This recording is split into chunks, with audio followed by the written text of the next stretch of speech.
So we are good to go there. And let me do a quick intro on the series, and then I'll turn it over to you, Charles, because Awesome. people came to see me. So, okay, so we do have a fair number of new people tonight. So welcome to those of you that are newbies to the Nature Photography Speaker Series. Couple housekeeping items. There's nothing right or wrong in terms of what you do. So put your questions into the Q&A. So as you go through, if you put them into the chat, they'll get buried sometimes and I won't see them. But if you put them into the Q&A, I can curate them up and we'll be able to ask Charles some of those questions. Charles's presentation, and we'll talk about the series in a second, is going to be really exciting because it has a visual display element to it that he actually is going to have his wife caringly being able to show him on the video and demonstrating the stuff in camera, et cetera, et cetera, et cetera. So we're going to have a presentation, and we're going to have him doing the actual demonstration, and then a little bit more information, and then Q&A. So we have 2.5 hours tonight. It's going to go really quickly. A lot of good information to cover. So put your questions in there. Tonight is recorded. So if you need to drop off to go get dinner or go to bed or step away, or there's other things you want to come back to, you'll be able to pick it up tomorrow. I'll send out the recording all the way through.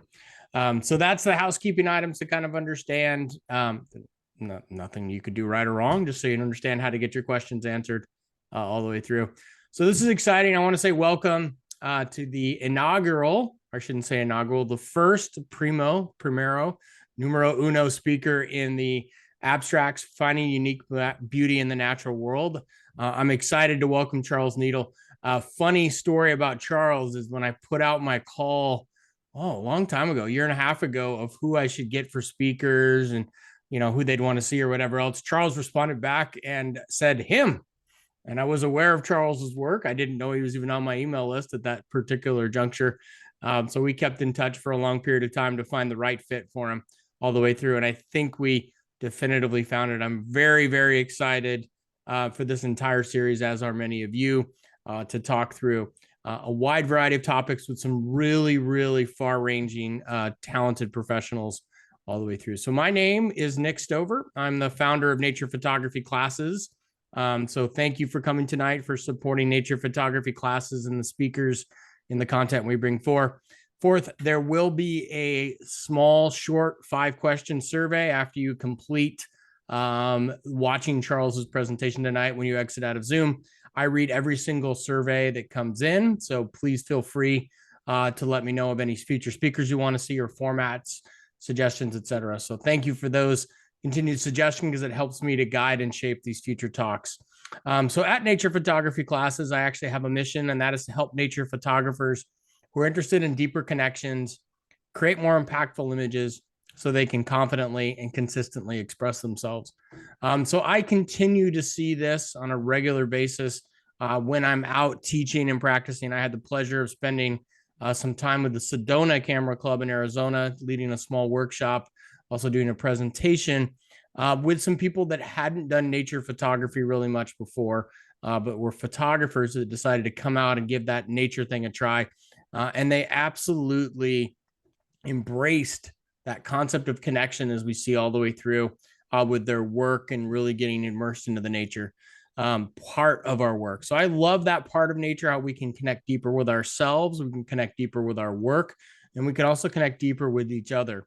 The second, or the last part of it, is that confidence and consistency to express themselves. And I think tonight's speaker, Charles himself, is the classic illustration, where we're going to look at some of his images and say, there is no way on God's green earth I could ever produce something like that. How does he do it? Whatever else. And I think by the time we get to the end of our 2.5 hours tonight, you're going to see a little bit of how he creates some of the images, how he sees a little bit of the landscape. And so my hope is that last part of improving your confidence and your consistency to express your work continues to happen. So with that, I'm going to stop talking. I'm going to stop my share, and I'm going to turn it over to Charles to lead us through the first part of his presentation. Thank you so much, Nick. It's such an honor and pleasure to be here. And I'm just so excited that so many of you decided to join me, and can't wait to get to the live demo part of this and share as much as I can cram in these 2.5 hours here. Luckily, you can go back and watch the recording. So if you feel like I'm going a little too fast, then don't worry. You can always go back and look at the recording. So let's see. I will share my screen here.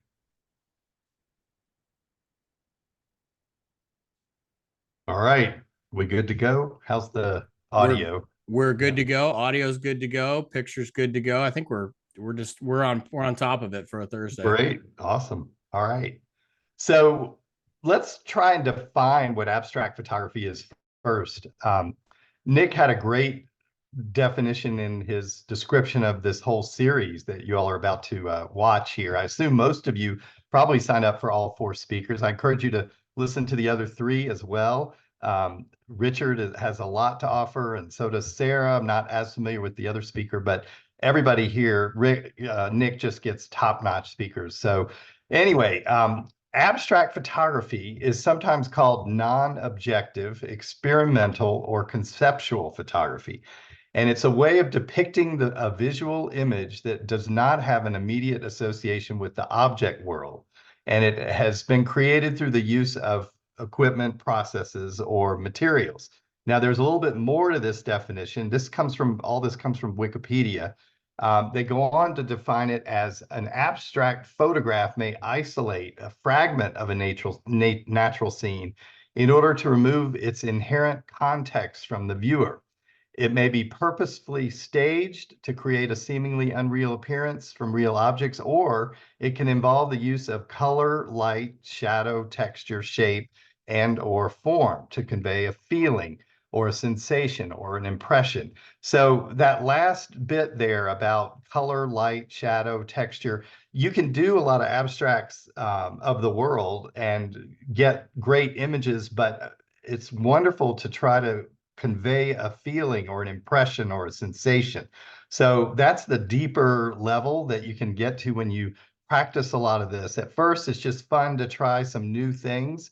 But then you reach a point where it's important to think about, what am I trying to really express here? And what feeling am I feeling before I ever even pick my camera up, when you're at a scene. So I want to emphasize that whole thing about feeling and impression and as well as expression. So back in the neo-impressionist age, we have painters like Seurat. Most of you familiar with George Seurat.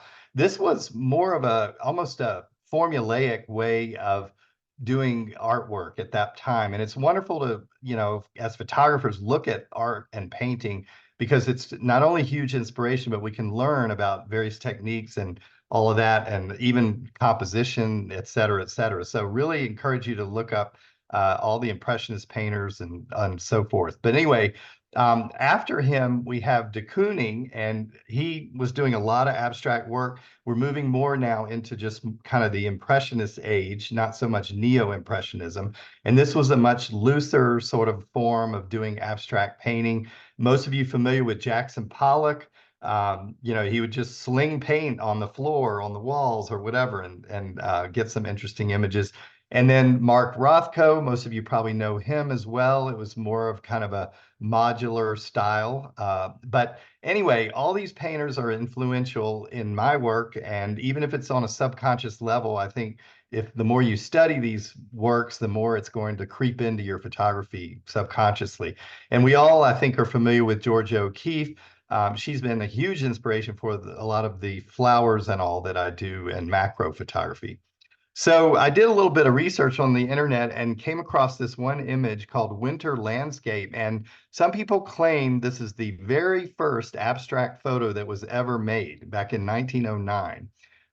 It may or may not be, but it's important to note here that, we have no idea really what this is. It's all about the shadows and the shapes and just the graphic nature of the image. So it's very much abstracted. And I found out after reading about it that it was from a winter scene. It was a wintry landscape that he abstracted to this level. So it's interesting just to study, of course, abstract photography also. So if you fast forward after Seeley, we have other photographers like Minor White. Huge fan of Minor White. If you're not familiar with him, check out his work. He was kind of a deeply spiritual person as well, lived on the California coast.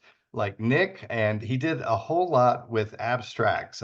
He did traditional landscapes as well, but he really excelled, I think, at his abstract photography.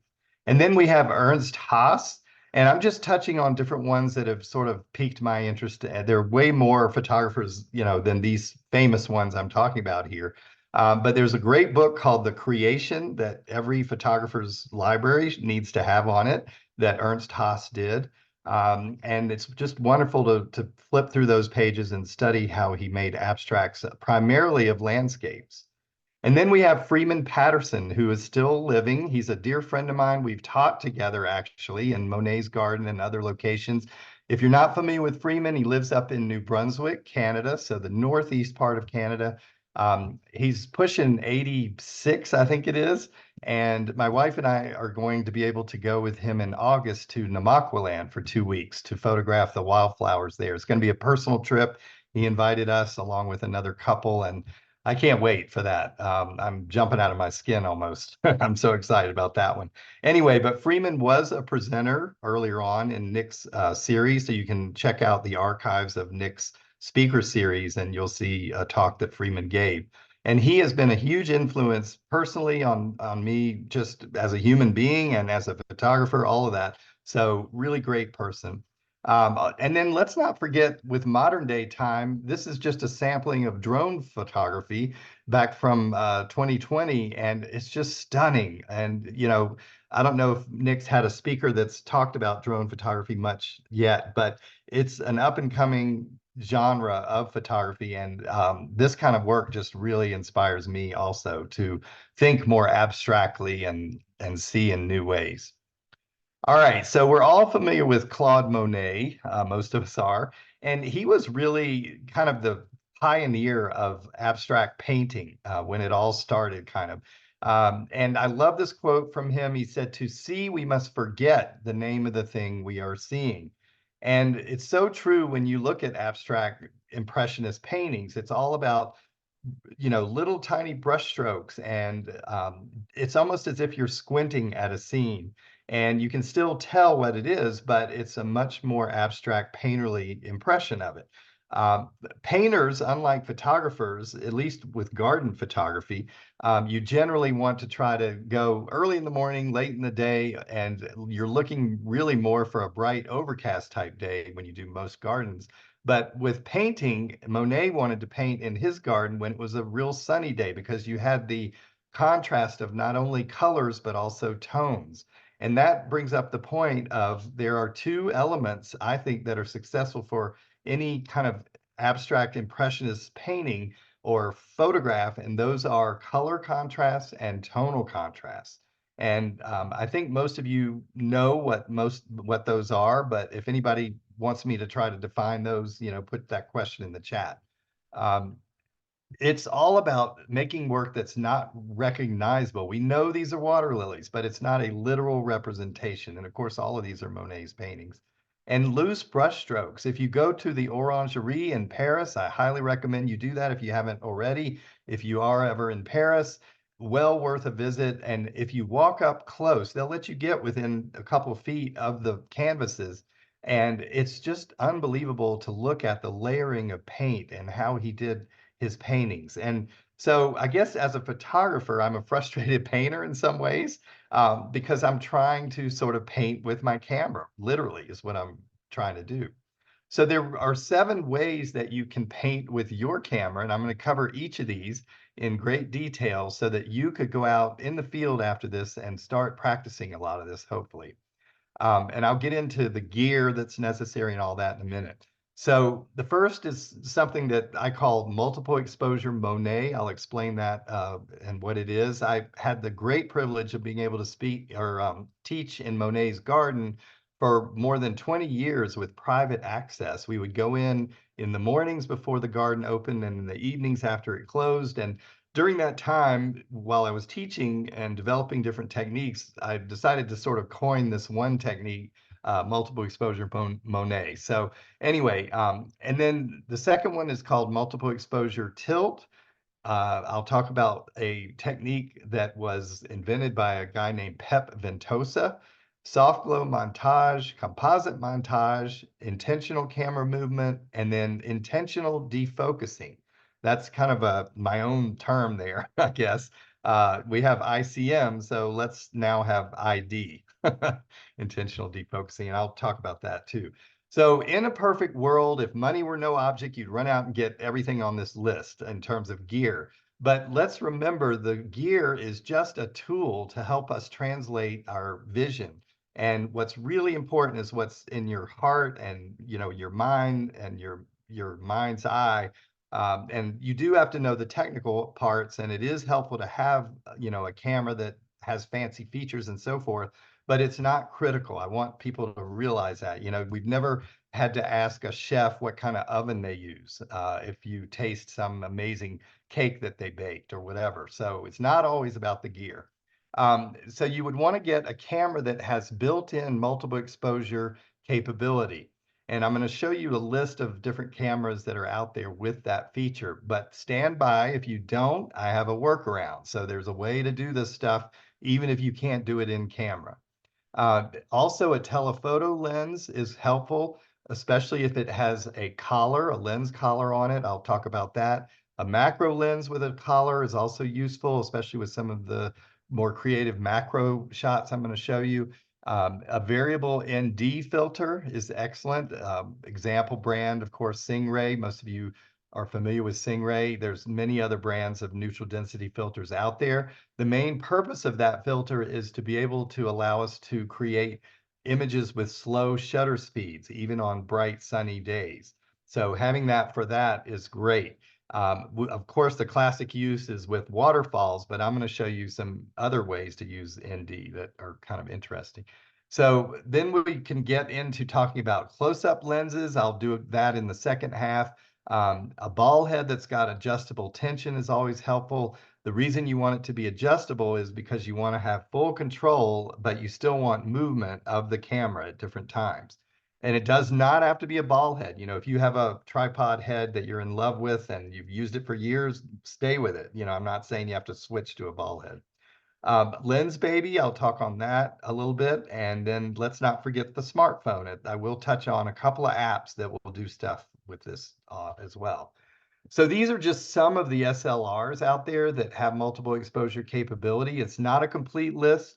A great website to go to, though, if you ever want to compare cameras or compare features of cameras, is neocamera.com. So that's where I got a lot of this information from.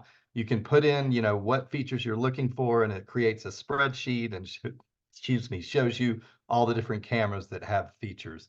And of course, there are a lot of point and shoot cameras out there that have multiple exposure capability. Again, this is not a complete or up-to-date list. Same with mirrorless cameras. So it's great that manufacturers are even starting to build this into mirrorless cameras. All right, so for me, the main lens that I'm using for most of these techniques, I'd say 95% of them, is this telephoto lens. Does not have to be a 70 to 200. So whatever medium focal length telephoto lens you have will be great. And the reason for a telephoto is because it compresses the picture space, and you'll see why that's important when I get into talking about it more. This particular lens comes with a built-in lens collar. So you can see the little knob there close to the camera body. That is, of course, the knob that you would turn to loosen the collar and allow the camera to go from horizontal to vertical. Well, I'm going to show you ways that you can use that loose collar besides just doing horizontal and vertical compositions. So stay tuned for that. If your telephoto lens does not have a lens collar, not to worry. Sometimes you can buy a collar separately and have that, put on your lens or put that on yourself. But it's definitely possible to have a telephoto without a collar and do a lot of this stuff too. So, but it's just a nice sort of luxury if you do, especially when it comes to rotating and zooming, which I'll talk about later. Now, on this lens, when I am on the tripod, and I'm not always on the tripod, but the demonstration I'm going to do will be on the tripod. You get different results when you're hand holding versus being on a tripod. But in general, of course, the rule is with all photography, you want to turn your image stabilization or vibration reductions, what Nikon calls it, off when you're on the tripod. And then I'm using autofocus sometimes first and then switching it to manual. There's a couple techniques where you really must use manual focus, and I'll cover those and let you know which ones those are. But if you aren't trusting your eyesight and you want to use auto, it's usually okay to use autofocus with this. And then I'll get into exactly these techniques in just a second. So let's just back up and talk about what we're going to do here. Freeman, this is a great quote from him. Think of your camera as your dance partner and do-si-do. So we are going to be do-si-doing this evening. You didn't know you were going to come do that. So put on your dancing shoes and buckle up, because there's a lot I'm going to throw at you here. Multiple exposure Monet. So this is that very first technique, and this is where you can take 2 or more exposures, and you want to just make those 2 shots or 3 shots out of alignment or out of registration. And when they're out of registration, it starts to look like a painting. That's Monet's painting there on this slide, but you'll see how we can mimic that effect of real tiny little brush strokes in a second. So on my Nikon and on most cameras, especially the DSLRs and the mirrorless cameras, you'll find the multiple exposure usually in one of the shooting menus. So for me, it's that second menu down. You want to access it first. I'm using the little toggle on the right there, of course, to access the menu here. So you go to multiple exposure, and then it gives you several different options. I have a later camera than the one you're seeing on this screenshot here. And when I get to do the demo with you, I'll talk about some of the other options that it gives you. But anyway, this is a previous Nikon version where you are allowed to choose the number of shots, and that's about it. And you can also choose whether, excuse me, whether you want to do this as a single photo or a series of photos. When you're first learning, I suggest you set it to single photo. And the language is very similar for the back of the Canon cameras too. So if you set it to single, what that means is, let's say I want to do 3 images, and the camera will combine all 3 of those images together into one single shot. If you choose single, it'll make those 3 images. You make the 3 images, and then the camera will render that into a single image, and then it's going to go back to normal shooting. If you set it to do series, that means that it's going to take those 3 shots, combine them, and then it's going to want another 3 shots, and it'll combine those into a second image, and so forth. So you'll get really confused quickly if you start out when you're first learning this using series. So I suggest you definitely choose single there. And then once you've done one of those modes, you'll see that it's on. So you want to make sure it says that it's on. And then you come down to number of shots. And on my camera, I can choose as many as 10 if I wanted. But for this Monet technique, I suggest that you choose 3 to start with. So you're going to choose 3. Now, if your camera can only do 2, that's fine. Just practice with the 2.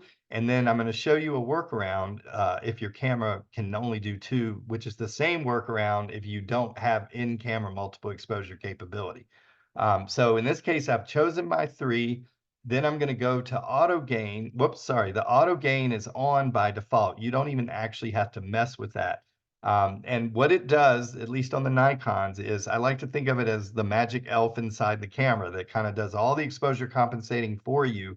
Yeah, and you don't have to worry about, in the days of slides or film, if you were making a sandwich and, combining 2 images together or doing it in the camera, you would have to underexpose each of those shots. If it was 2 images, you'd underexpose each one by half a stop. Well, you don't even have to worry about all those calculations in the digital world. So once you've done all that, you come out to the shooting menu and you'll see that it's on and it's activated and it's on. So that means you're ready to go. Now, there is a limit of, I think it's, I don't know, 60 seconds, something like that, where it will time out. So you have to kind of be set up and ready to go and at least have in your mind what you're going to do first. And once you turn that on, you're ready to go. So you just take your 3 shots, and I'm going to now show you how you would take those 3 shots. And then we'll look at some images and you'll see what I'm talking about. So I usually shoot in aperture priority. This screenshot just shows manual, but aperture priority, of course, makes it easier in that you don't even have to really think about the shutter speed. And if there is movement from the wind or whatever, it's not as critical when you're doing these types of landscapes, because we want this to be blurry anyway.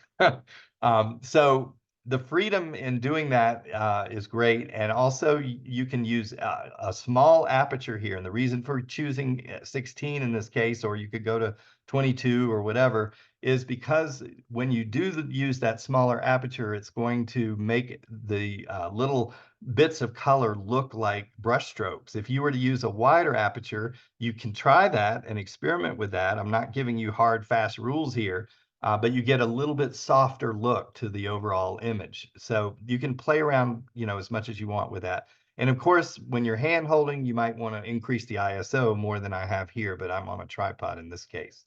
So my camera's pointed at a white wall, and you want to just basically find a focus point, okay? You don't have to even place it anywhere, just find it. And what I'm going to show you here is that you pivot off of that one point and you make your second shot by moving the camera up and to the right slightly, and then you let the camera back down. Then you move the camera up and to the left a little bit and take your third shot and then move it, set it back down. Now, this is very formulaic the way I'm explaining it here, but that's just to get you started. You certainly don't have to be as rigid as this when you get going. In fact, it's kind of fun to move it looser than I'm showing you in this example here. You can do it tightly or loosely. And I'll show you when I do the live demonstration, the difference when you do that.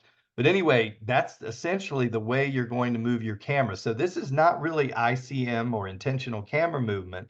This is moving the camera into three, or in this case, two separate positions that are different from your starting point and combining the images that way.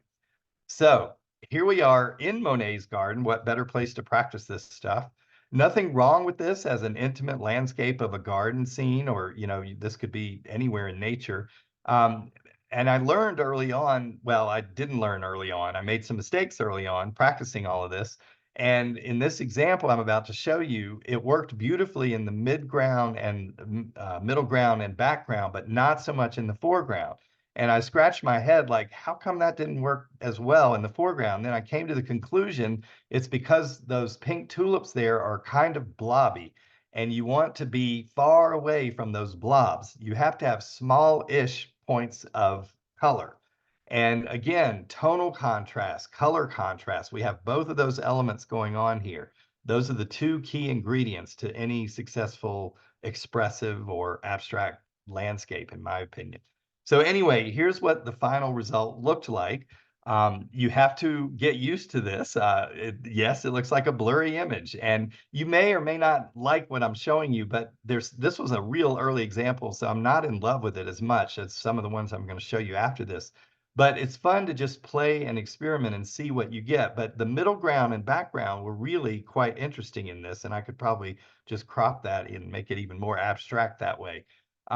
So you just have to keep practicing. And this was a much better example here where I just took some swatches of color. These were just some azaleas, and it's a Japanese maple. And this too was in Monet's garden. And I made this image, which looks a lot better than the last one did. It's more texturized, that maybe there was a little bit more camera movement. You can just move the camera randomly if you want, as long as each shot is not perfectly aligned with each subsequent shot. That's the key. And then this was one of my most successful ones, in my opinion. So this was also in Monet's garden.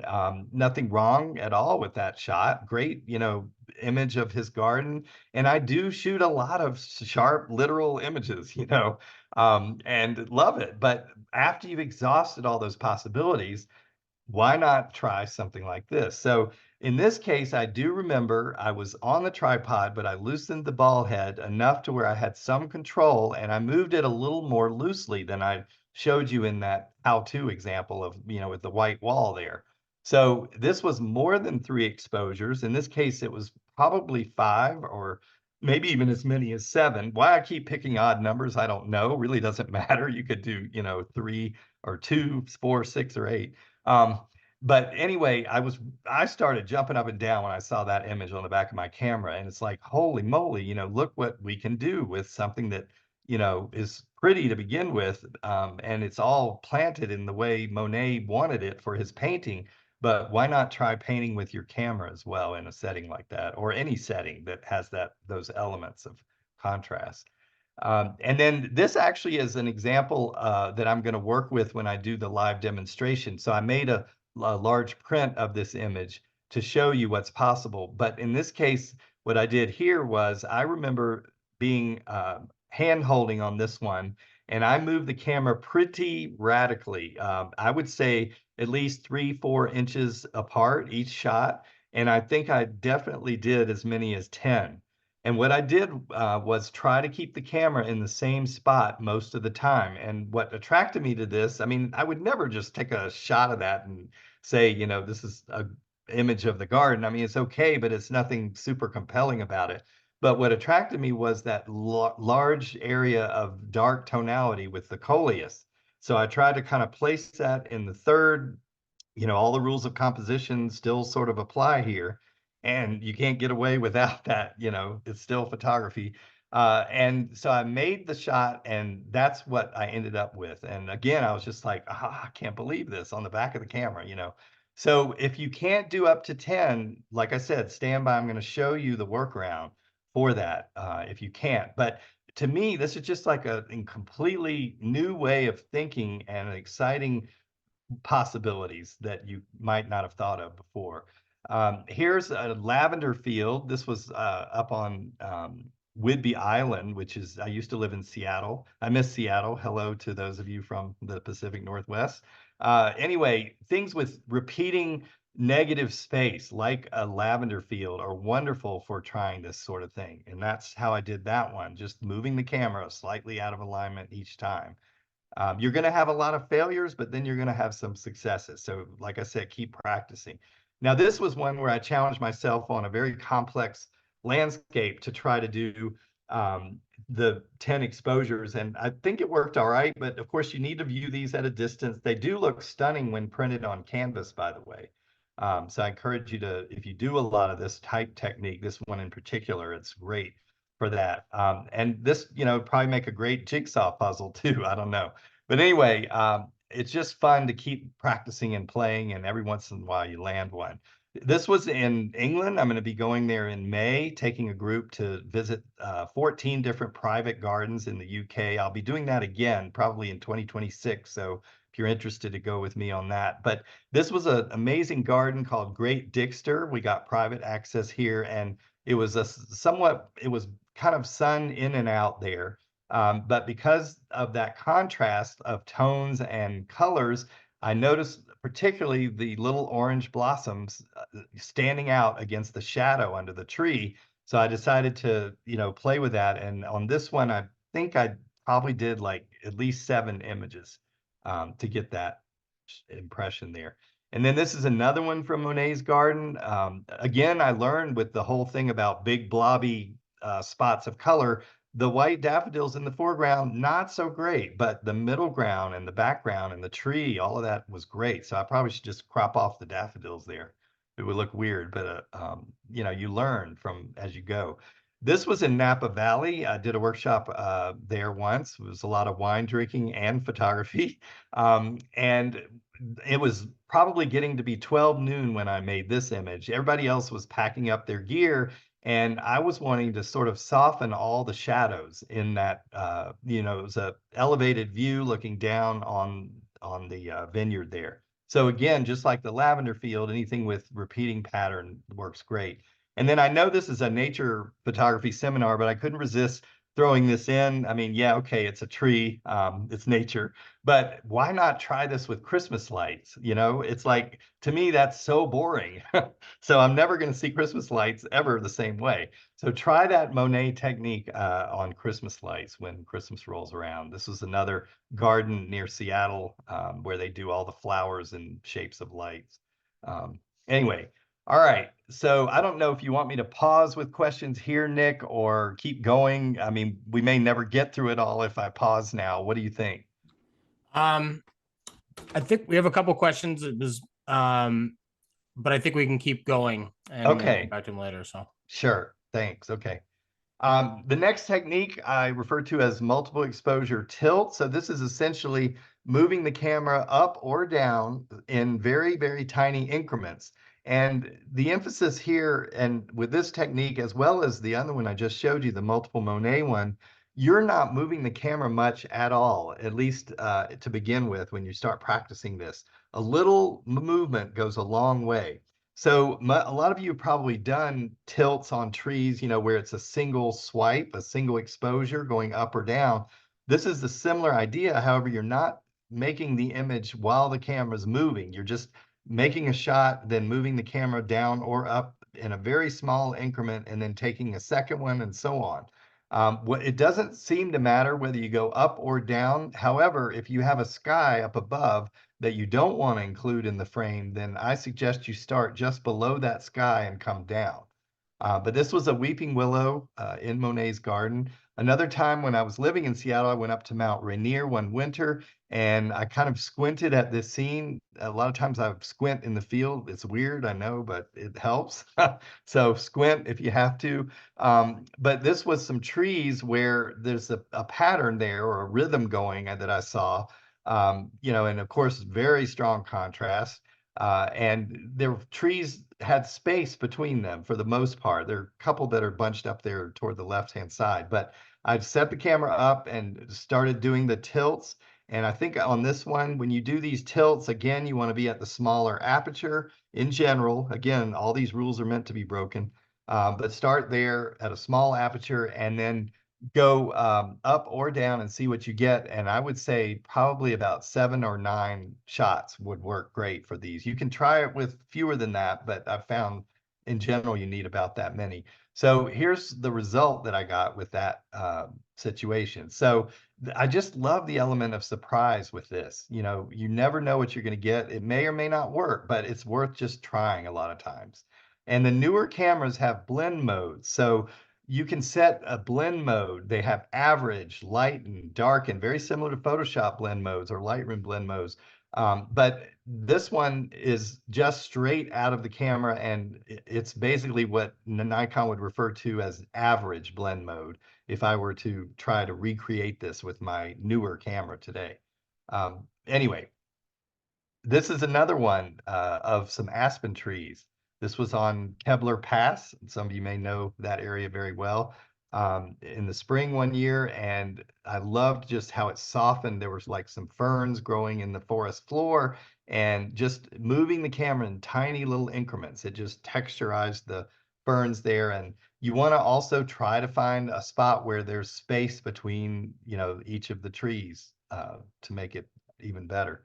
And then I talked about Syrah earlier. To me, this sort of looked a little bit like Syrah painting or pointillism with this dogwood. This was just moving the camera in tiny increments up, I think is where I went with this rather than down.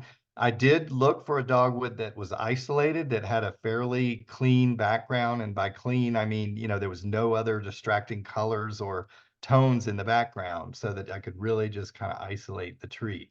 So I'm giving you a whole menu here tonight, and you can just pick and choose things you want to try.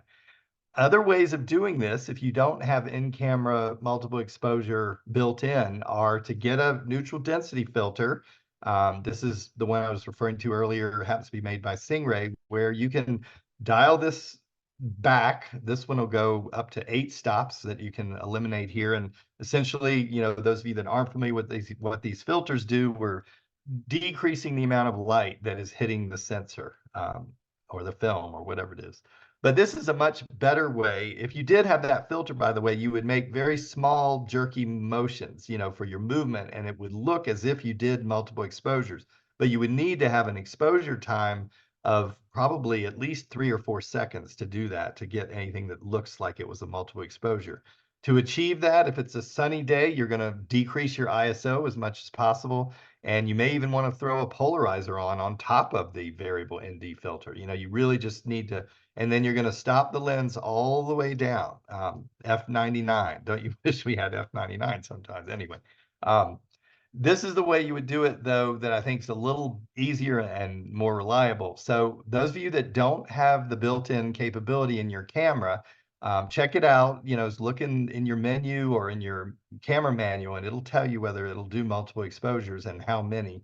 But if you don't have that capability, there's a script that I came across, and it's free. And I put it up on my website, so you can see the URL there, charlesneedlephoto.com, and you go to the resources tab, and under resources, you'll see a thing that says multiple exposure script. So you would download that script, and it's got a PDF in there that it gives you all the instructions of how to install it. But essentially what we're going to do is install this into Photoshop, and it's going to get installed into the scripts folder. So if you're on a Mac, you'd go into your applications, find your Photoshop folder, go into the presets subfolder, and then copy the files into the scripts folder. And the two files that come with this free script there's a mouthful. DOP, layer stack opacity blending, is the name of one of them, and the other one has the word integrated on the end. You want to install both of those or copy both of those into the scripts folder. And if I say copy instead of move them, because if you change computers or upgrade to another version of Photoshop, etc., it's handy to just have all that in a folder, and you don't want to move it into that folder forever. Just copy it into the folder. If you're on a PC, I'm a little less familiar with how that would work. Somebody can probably help me out there, but essentially you just want to get those two files into the scripts folder. So once you've done that, you may have to close Photoshop and reopen it, okay? Um, but if you've done it correctly, when you open Photoshop, you're going to see under scripts, so go to the file menu, scripts, you'll see there the two files you just installed, the one that says blending and the one that says blending integrated. You're never going to use the one that says blending. Why you have to install both, I have no idea, but I just monkey see, monkey do. I copied, what they recommended with this. Anyway, so choose the one that says integrated, okay? So once you've done that, you'll get this dialog box, and it's really simple from here. You just browse to the images and load them in. Now, if you're using Lightroom, you would probably drop those images into a folder on your desktop or somewhere meaningful first, and then grab them with the script this way once you are in Photoshop. So anyway, they're the files that you can put an unlimited number in there. They don't have to be JPEGs. They can be RAW. They could be TIFFs. They could be PSDs. Just keep in mind the bigger files are going to take a while. You may have to get a sandwich or something while it crunches through.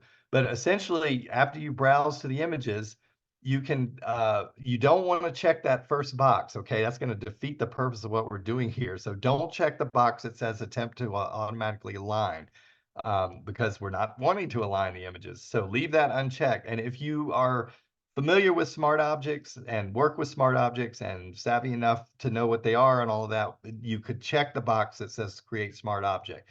It's optional. Don't have to check that. It'll still work without checking that last box. Anyway, that's all it is. And then you just click OK, and it will render a single image from all those image files. Now, you can also go into the history and unravel the history there and change the blending modes or change the amount of opacity with each of your layers and so forth. So it does give you a little more control if you want that. I enjoy getting it right in the camera first. Most of the time, I'm not using the script to mess with much, but it's helpful to know that it's here, especially if, let's say I want to do more than 10. I could load that into the script and get an image that way. So it's sort of like an action, but they call it a script. So anyway, all right. Next technique that you could try here is there's a guy from Spain. He now lives actually in California, named Pep Ventosa. And he came up with this idea with vertical subjects, especially trees. He does this in urban settings as well. But anyway, with a tree, you would set your camera up, and you don't necessarily have to be on the tripod, but you need to just find a spot on your viewfinder, or if you have a grid on the viewfinder, so that the tree stays in the same exact position every single time you make an image. So for this one, what we're going to be doing is walking around the tree. Now, you don't even have to go all the way around it, but you're going to kind of make a circle around the tree. I'd say even if you just go 45 degrees, it's successful. But each time, with the tree being in the same spot, the trunk is going to stay aligned in the middle there. And you can try this with as few as I've done it with like 5, and it looks great. You can go all the way up to 7 or 8 or even 10 if you want. The more you do, of course, the softer it looks. And with this one, I would suggest again using a smaller aperture. And so the beauty of the newer cameras is it gives you a ghost image as you go so that you can line the trunk up each time that you move. It doesn't matter if you go clockwise or counterclockwise, just as long as you're moving, maybe 10 degrees each time around the subject. Here's another one. I made this in the Smokies one year in the fall, and of course it helped to have the blue sky there. I probably need to go in and fix that trunk. It's not completely the way I want it, but I love the softness of what happened up top, with the branches and all of that, and the color contrast of that. So it helps to have a tree that's kind of isolated. This was at the Bouchard Gardens up in Victoria, British Columbia. I love teaching there. May go back there next year or the following year. So that's that one. Now here's one, this next one, where you really have to use manual focus and you really need to be on a tripod. You can't do this handheld. So what you're going to do, a lot of you may have already tried this or heard of this. It's called the Orton effect, Orton. Michael Orton is the guy that sort of played around with a lot of this. I believe he lives in Washington State. I'm not positive, but anyway, it's combining 2 or 3 images of the same subject. Okay, so you're going to take multiple shots of the same subject again, but this time we're not moving the camera out of alignment or doing anything like that. What we're doing is changing the focus manually. So in the first image, you would have sharp focus and use a small aperture, whatever it happens to be for your lens. And then the second one, you're going to make an image where you're throwing the image out of focus and using the largest aperture on your camera there. And so by doing that, it creates this dreamlike appearance. It gives it an ethereal glow. Now, lately, I've been experimenting with a third shot that's even more out of focus than the second one. So doing one just like the second one at that same, 2.8 aperture, but throwing it out of focus even more for the third shot. And you could even layer a fourth one on if you wanted and see what happens. So it's a lot of fun. This is a great technique, by the way, with rusty cars or weathered buildings, things like that. But let's see what it does here with nature and flowers. So this was another image just to show for illustration purposes in Monet's garden. And nothing's too exciting about that, but it already looks like an impressionist painting before I do anything with it. But with this one, I wanted to just illustrate to you how much you would want to defocus or throw the image out of focus for that second shot. So that's how much it is, okay? If you wear glasses or contacts, it's kind of the way the world looks when you take your glasses off. So you want to have it out of focus a lot. And the other key here is to defocus so that it grows bigger rather than shrinks down smaller. You want it to be bigger. So I think all of you know what I mean, because if you change your focus ring and you're in manual focus, you can make the subject shrink or grow bigger. So you want to grow bigger. Anyway, so here we are. This was a private garden in off the coast of Seattle on Whidbey Island. Nothing wrong with this as just a garden shot, okay? But afterwards, I was like, what else can I do? So I tried to sort of romanticize this scene, and we had what they call a sunbreak in the Pacific Northwest, where the sun came out for like 20 seconds. And I didn't time this, but it just happened at the same time I was doing my second shot. So we got an extra glow here. Now I would probably go in and soften the whites, darken some of those down and maybe make the feathering a little bit looser at the top. There's a few things about this I don't like, but I just wanted to show you the general idea of what it does with an image. Yes, you could probably just apply some negative clarity when you're doing your post-processing in the raw converter, but I just enjoy trying this sort of thing because I think it does make a slightly different look to the image. This was at Callaway Gardens, which is a place south of Atlanta. I'm from Atlanta originally, trying to lose the accent, not doing a great job of it. But anyway, it's a fun place to go right about now, actually, when the azaleas are at their peak bloom. And I was imagining a couple holding hands and, very romantic scene here where they walk in, from the left and they sit down on the bench and, all that.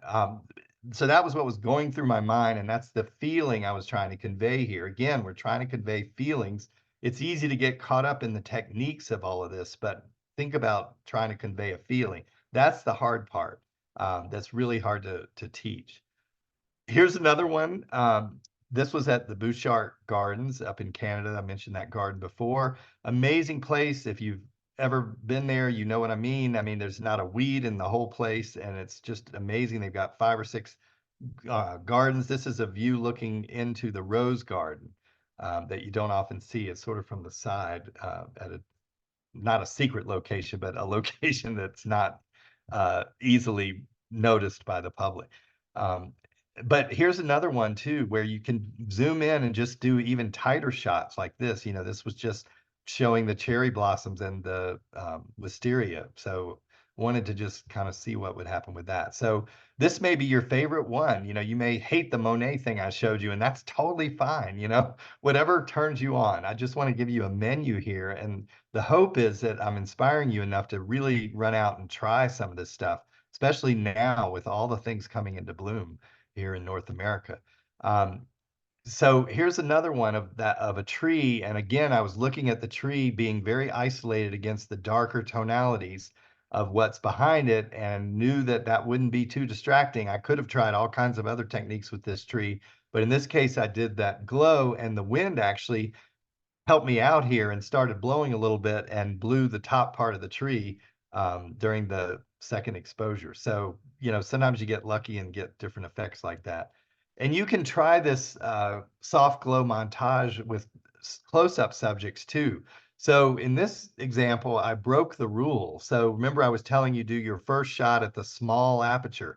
So if I had shot this lotus at a small aperture, all the background would be detailed. You'd see all the details in the background. I didn't want that in this case. So what I did here was make both images at the wide aperture, in this case 2.8, and just defocus the second shot.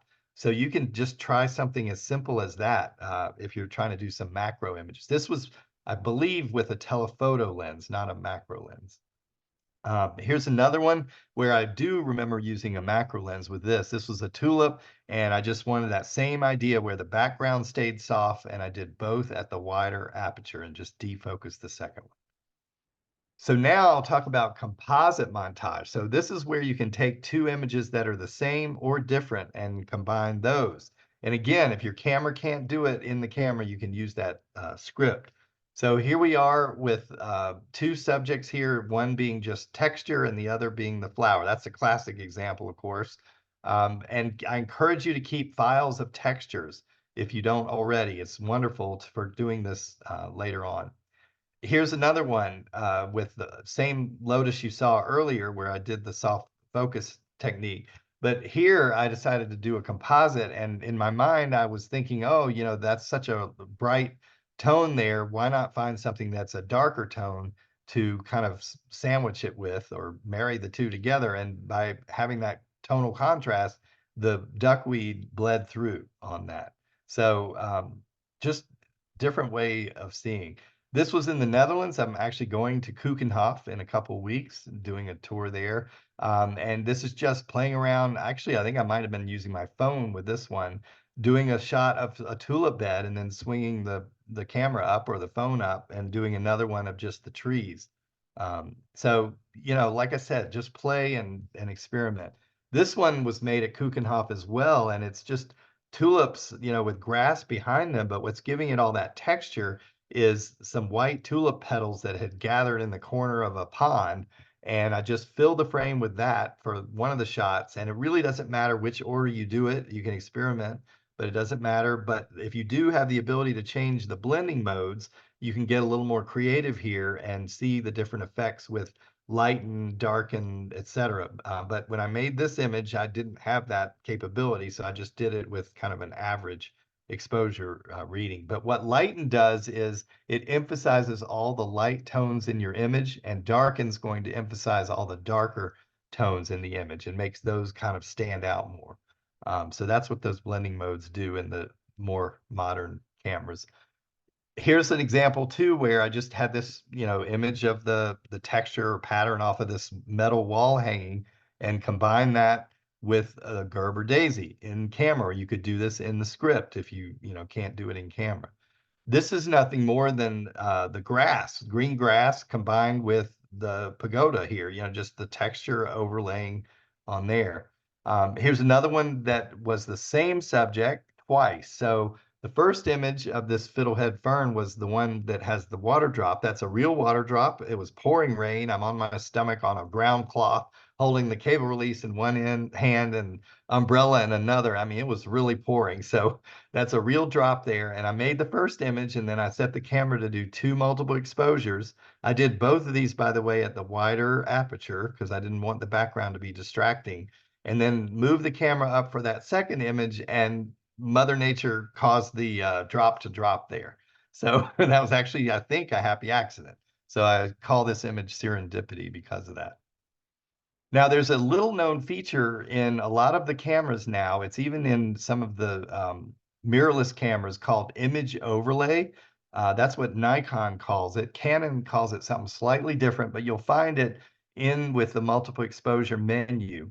On the Nikon, though, it's a separate menu item altogether, but it's in that same shooting menu. But anyway, or sorry, it's not in that same shooting menu. I stand corrected. It's in the menu where you can do painterly things in the camera. I'll show you in a second a screenshot of where it is. But this is essentially combining any 2 raw images that you might have on the same memory card after they've been captured, and then you can combine them to create a third raw file. So it's really awesome to be able to do this, and I encourage you to check this out if you haven't already discovered it, because it'll blow you away. So it's in the retouch menu. I couldn't remember the name of it. So yeah, it's the little paintbrush there. So it's like the 5th one down on the Nikon. And if you find image overlay and you go in there, you could take an image you shot in the morning and combine it with one in the afternoon, or one that was shot on a different day altogether. So this is the interface once you go in there. And essentially what I'm doing is choosing each of the 2 images here. So I would choose image number 1. In this case, it's hibiscus. And then I'd go over here and choose the second image, the texture off of this tree. And then you can see a preview of the 2 combined there on the right. And what's really awesome about this is I can toggle up and down on image 2. Right now, I'm highlighted on image 2, or I could go to the left and toggle up and down on image 1. And as you do that, it changes the preview there on the right. So it's kind of, mini computer processing here inside of our camera that you might not have realized is there. So as I move that, you see how it changed the opacity there. And so if you like what you see, you go down and say save, and it saves it out, like I said, as a third raw file. So there's the result of what it saved out. And it puts the little paintbrush symbol on top of the image to let you know it was done in image overlay. The 2 images that it was combined with remain intact. So that's what's really cool about it too. All right. A lot to think about with all this. So let's change and talk a little bit about, again, we're still talking about expressing ourselves and doing things with impressionistic imagery, but this time we're going to talk about ICM, or intentional camera movement. So you've probably done the pan and the tilt and all that, but I want to show you a couple of other things you might not have thought about doing with intentional camera movement.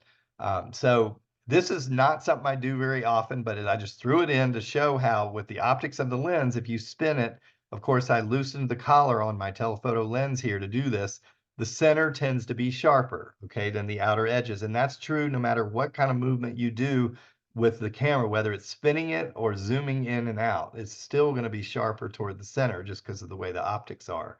So it's good to know that, because like in this example, which is way better, I think, than the last one was, you can see, it's sharp there in the center, toward the center. And the reason that there is some sharpness in this image is I had a shutter speed long enough. I think it was probably at least maybe 3 seconds or something, where so I could hold it still for the first second and then give it a turn for the other remaining seconds. So that's why you ended up with some sharpness and some blur. This one is a multiple exposure using a macro lens. I used my 200mm macro lens on the Nikon, and you can loosen the collar on that lens. It does come with a built-in lens collar. and I just spun the camera around, and this was a pansy. And so I'm just giving you different things, to different ways of thinking about things. You could try this also in the fall with fall leaves, moving the camera around and doing things like this. Here's another one in Texas in the springtime. This was the blue bonnets and the paintbrush. And that is not a cropped image. It's very tedious, but there is a way where you can make these multiple exposures as you go around, but you keep moving the center point back down to a spot that you choose ahead of time. And that's why it's not rotating from the center, because by default, it's always going to be rotating in the center, but not in this case.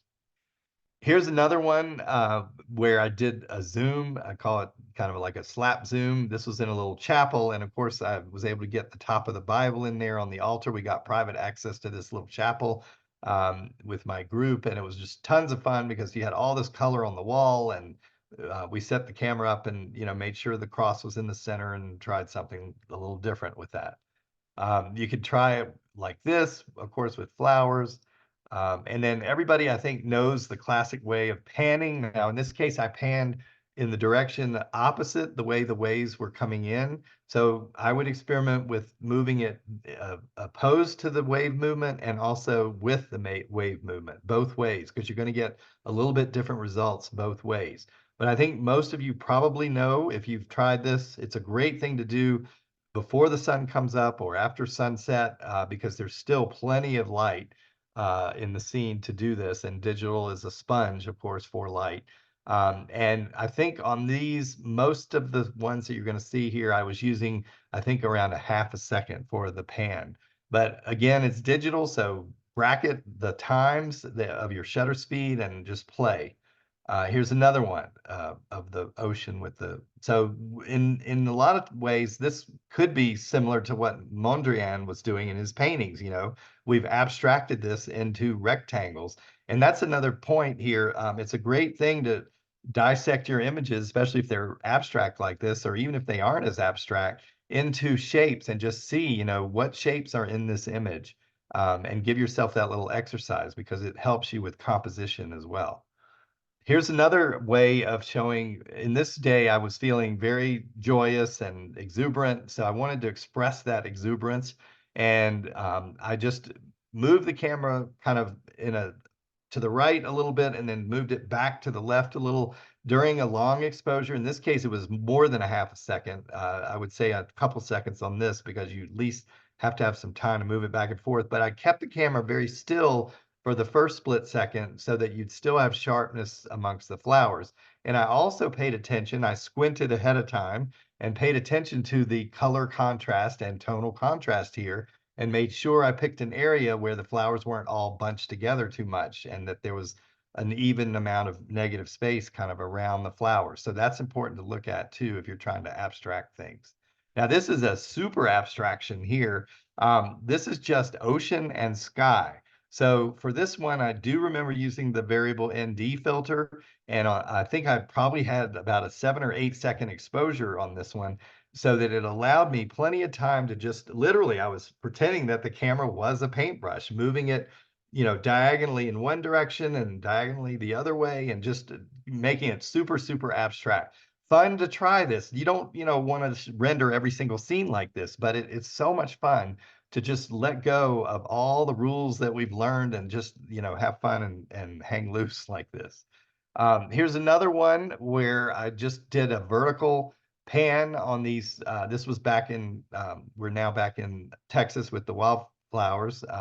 And it was an early morning situation with wonderful dramatic side lighting. Part of the flowers were in shade in the foreground there, but I wanted to just make this look kind of like a painting. And I didn't go straight up and straight down. I did a little, you can see there, wavy movement with the camera to get it to look that way. And did I walk up and just like do that as a grab shot? No, I probably had 20 before that were horrible.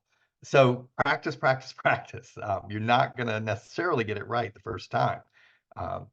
Here's another one where I did even more of a squiggle. I zoomed in more. Again, I'm using that telephoto lens and did a little bit more of a kind of a squiggle motion on there. But I had some control over the ball head. So I was on the tripod loosening it enough to where I still had some control and loosening the tension enough where I still had control. Here's another one of some trees where there was dramatic side lighting. These were some aspens, and it really was helpful to have that side lighting here because it gave more dimensionality to the trees, of course. All right, so here we go, rotating and zooming. Now, this gets crazy. So if you ever see something like this was at Crested Butte, Colorado, a wildflower field that's got little points of color like this that are fairly evenly spaced apart. We've even got a fairly even distribution here of purples amongst the yellow flowers. Um, get excited and try what I'm about to show you. So what you're going to do with this one is we're not really doing intentional camera movement here. So this is really more of a multiple exposure technique. But what we're doing here is rotating and zooming the lens at the same time multiple times. And it creates this sort of spiral or Doppler radar effect. So lots of fun to try this, and you'll fail a lot. I did in the beginning, and I still fail. But you're going to have those successes every once in a while too. So definitely going to show you this in the demo because it's really hard to do this kind of in the PowerPoint. But if you get really good at this, you can try to rotate and zoom off axis, like not having it rotate and zoom from the center, like this example. It's complicated, but I'll be glad to try and describe it to anyone that wants to know. So you can ask that question in the Q&A if you'd like. But by default, it's going to rotate from the center like this when you try this. And again, like these may not be images you'd ever enter in a contest, but for me, it's so important as photographers to make our own hearts sing. I can't emphasize that enough. Too often we're trying to make an image to please someone else. Well, this is making me happy. And at the moment, that's all I'm caring about.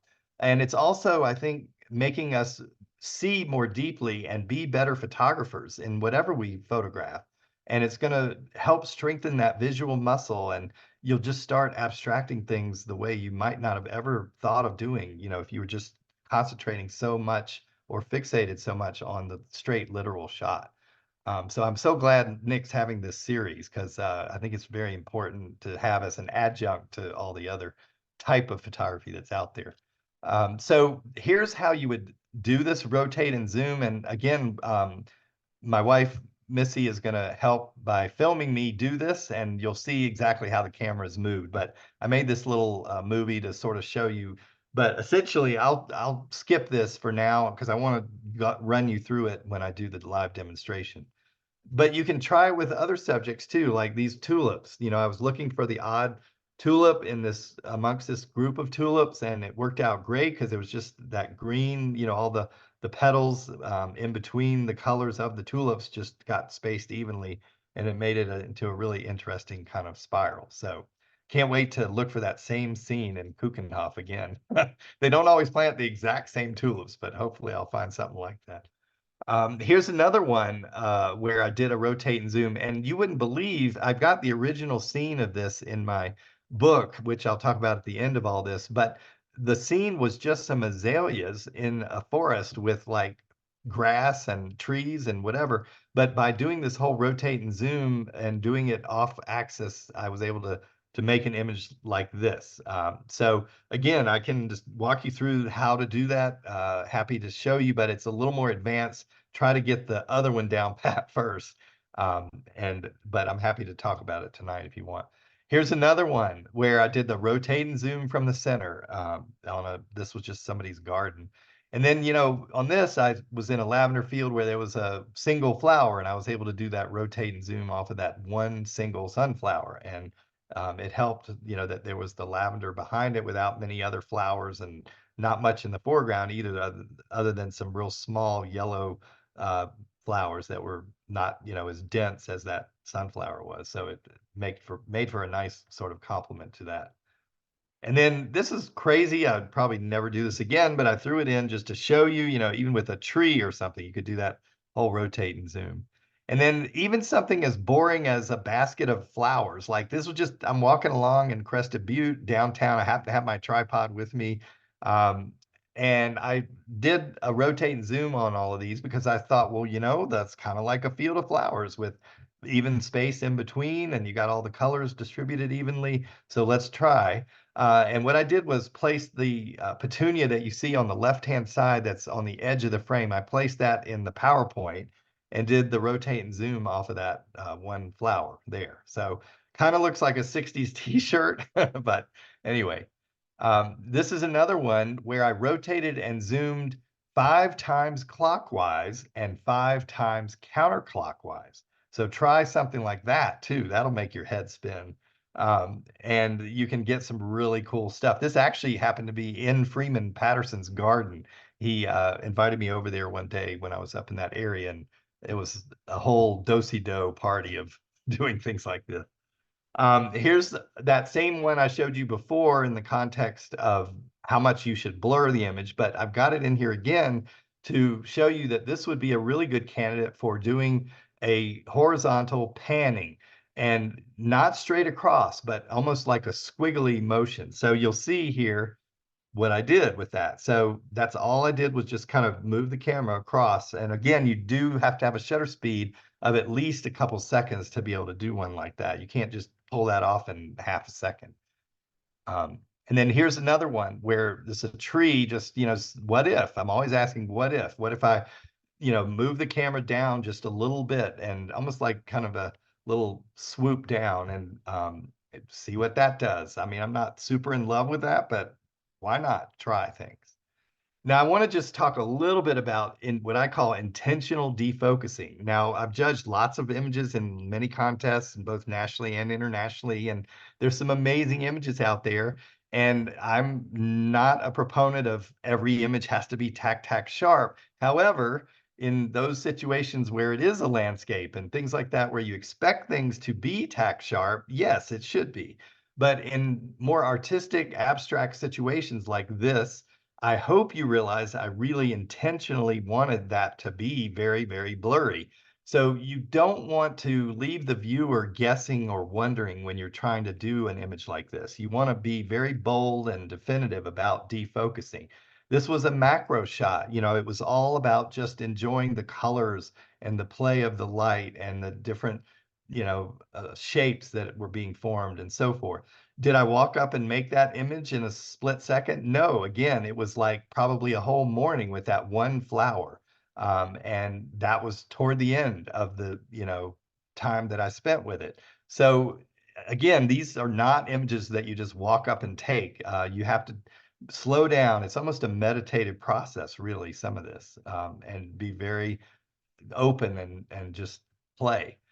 Here's another one where I defocused the entire flower bed and tried doing a multiple exposure of rotating the camera around. I don't love it, but I just threw it in. I'm not afraid to show you images that I feel are not, necessarily museum or gallery quality. And do the same with your friends and all of that. Don't be afraid to reveal those images that aren't so great. Here's another one where I hope you realize I really wanted to convey this soft feeling here with this tulip and just the sort of pastel color palette and all of that. Now, yeah, you can combine images like this with sharp images, overlay them, and you could even, these are great images to overlay type with, if you're making note cards or things like that. But I just wanted to throw that in as food for thought. And we can talk about that in a philosophical way later if you want in the whole Q&A. Here's some variations on a theme. So with the images I'm about to show you, I took what I've given you and did something a little different and made it even more different by combining a couple of different things. So this is that whole rotate and zoom technique on this one tree here. But what I did was loosen the ball head and flop the ball head over as I was doing that rotate and zoom. So I don't know why I thought of doing that, but I'm like, what if, try it. So that's how that one was made. And then there's nobody probably at Bouchard Gardens that would ever walk up and take this shot, but I didn't care. What struck me here were the lines, all the, repetition of the lines here, and then the different colors and textures going on behind it. So I stood here a good hour and tried doing different things with a whole recipe of, it's like making soup, like, 3 of this and 2 of that and 5 of this. So I was doing a total of 10 images and just tried some that were, rotated, and some that were zoomed in, some that were Monet, some that were soft glow, all that, and just mixed it all together and came out with this texture here, which is a texture, of course, but in and of itself, it's an abstract, rendition from a scene like that. So even something really mundane can sometimes be a candidate for a real interesting image. Here's another one that I did during that hour there. I was just people walking by like, "What are you looking at?" And I'm like, "Don't you see the bear over there?" Anyway, it was fun. And then here's another one at Bouchard Gardens where I mean, if you're a frustrated gardener, and you're doing this with flowers, you can also combine different flowers together, or the same flower that's in the same flower bed and just create, textures. This one I think is my favorite of the ones I just showed you. So it's lots of fun to play around with this sort of stuff. I think you realize by now. Now, if you are inclined to use a phone, here's one app that does do up to 128 pictures in the app. It's the best $2 you'll ever spend. It is unfortunately only for iPhone. However, I'll talk about the one at the bottom for Android in a second. There is an alternative for those of you who are Android users. But anyway, it will take the frames and combine them into a single image instantaneously. It's amazing. So lots of fun to play with Average Camera Pro. So if you are an Android user, you won't find MEC in the Play Store, the Google Play Store. You need to go Google that on your phone, like just go to Google and then Google MEC, multiple exposure camera, and it'll take you to a website. And then on the website, you're going to download the app that way. For some reason, they don't have it in the Play Store. So that's a tip there. But these were all made with my iPhone. I have the 15 Pro Max, and I use it now as a visual sketch pad all the time. Love making images with my phone as well as the big boy camera. Here's another one, using that Average Camera Pro app if you like doing images kind of like this. It's a fun $2 that you can spend there. Now this one's $3. It's called Slow Shutter Cam. Again, it's not available for Android, but the equivalent is down there. You can see camera FV5. And it's important, of course, when you look for these apps to get the right one according to the way the icon looks. But this one lets you do slow shutter speed effects, and it's even got a bulb setting. It has 3 capture modes, and I particularly like the one in the middle called Light Trail. I'll show you some. I've lately been playing with that one a lot, but it will do the traditional kind of motion blur type shots as well. So here's some images that were made with that app. This was up at Rocky Mountain National Park, not too far from where we live here in Colorado, on a quiet winter morning. Beautiful scene there, even without the movement of the camera. And then here's another one in the fall. This was over in Ouray. I do a fall color workshop every year in Colorado. Beautiful area of Colorado. If you've never seen Southwest Colorado is where it is in the San Juan Mountains area. And we make lots of straight literal images, but then it's fun to make images like this as well, using that app and using the light trail setting there that I talked about. And even an image like this, just moving the camera ever so slightly, or the phone in this case, or something very abstract like this. This was in our backyard at sunset one evening. And it was just all about the colors and the softness and the feeling I had, when I was watching the sun go down. Or here's another one. All of these again with the phone. It's pretty amazing how we can do that now. Here's another one where I'm not sure I'm totally in love with this, but I do think it's interesting what happened, and I want to play some more with this. But this is using that light trail setting in slow shutter, and it makes things look very painterly, and you don't need to move the phone very much at all to get this sort of painterly look here.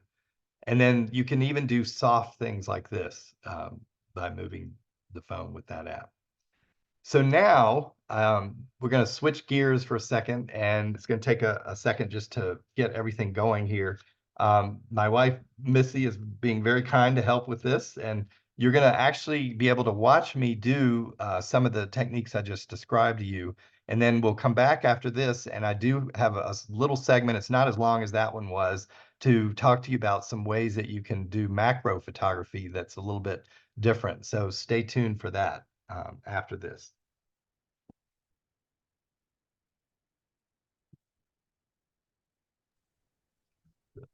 I'm going to stop share. Lots of tidbits there, Charles. Well done. He can't hear me. You turn it.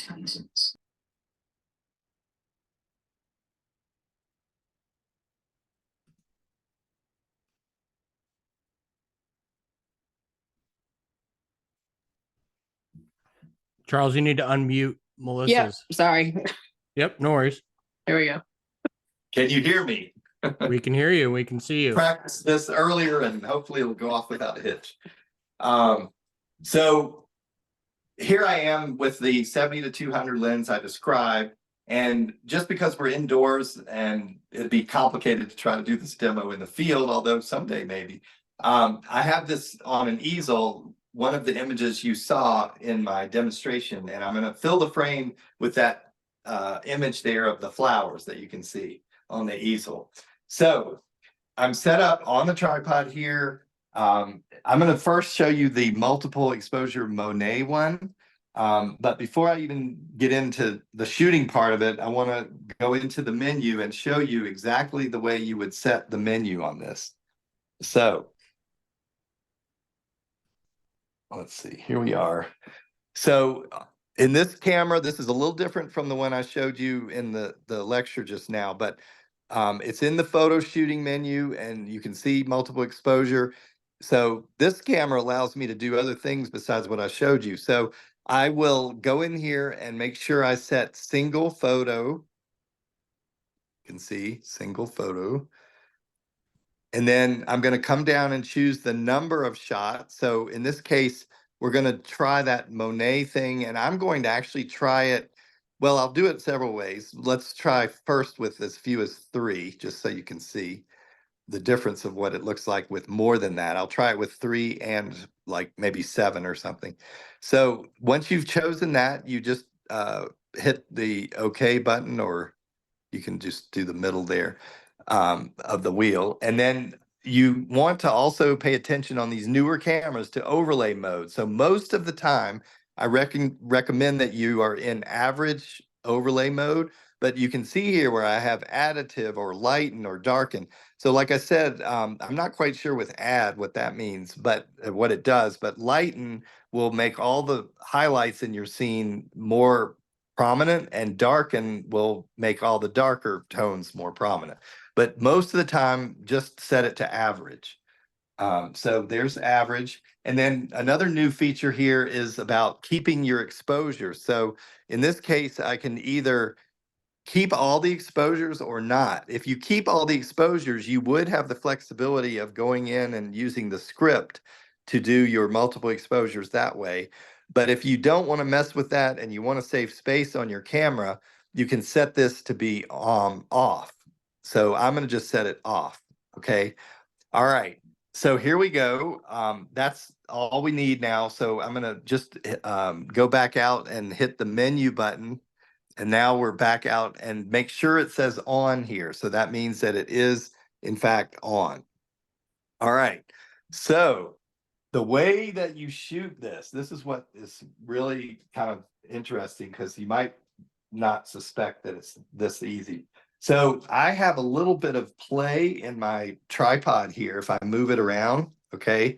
So I started out loosening the ball head and playing with it that way, but I found, at least initially, when I first started doing this, it's easier just to grasp the camera on either side and just play with, moving it that way.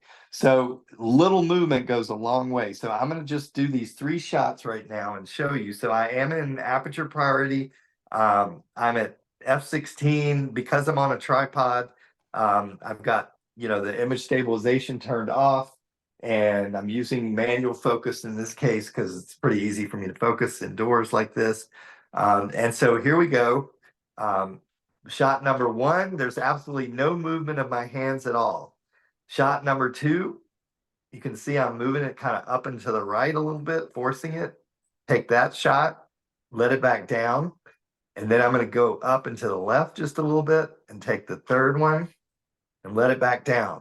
And just a little movement like that goes a long way. And you can see the image now on the back of the camera.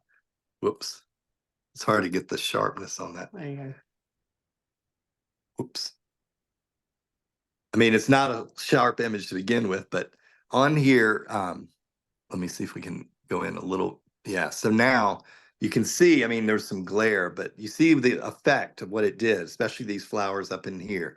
So it's really cool to just do little movement like that. Now I'm going to switch things up and do more radical movement and do maybe 7 exposures. So let's do that. I'm not going to walk you through all that again, but I'm going to go in to multiple exposure, choose 7. Because I set single, it switches off every time. So that's why I have to go back in and say on now. So I've got 7 shots, overlay mode average. So now what I'm going to do is actually loosen this, but I'm keeping my attention enough to where there's still a little bit of control with the camera. So now I'm going to do these 7 shots, same idea, but I'm going to move it a lot more radically. So, but I'm still keeping that dark area of coleus in the same spot. So here we go. 1.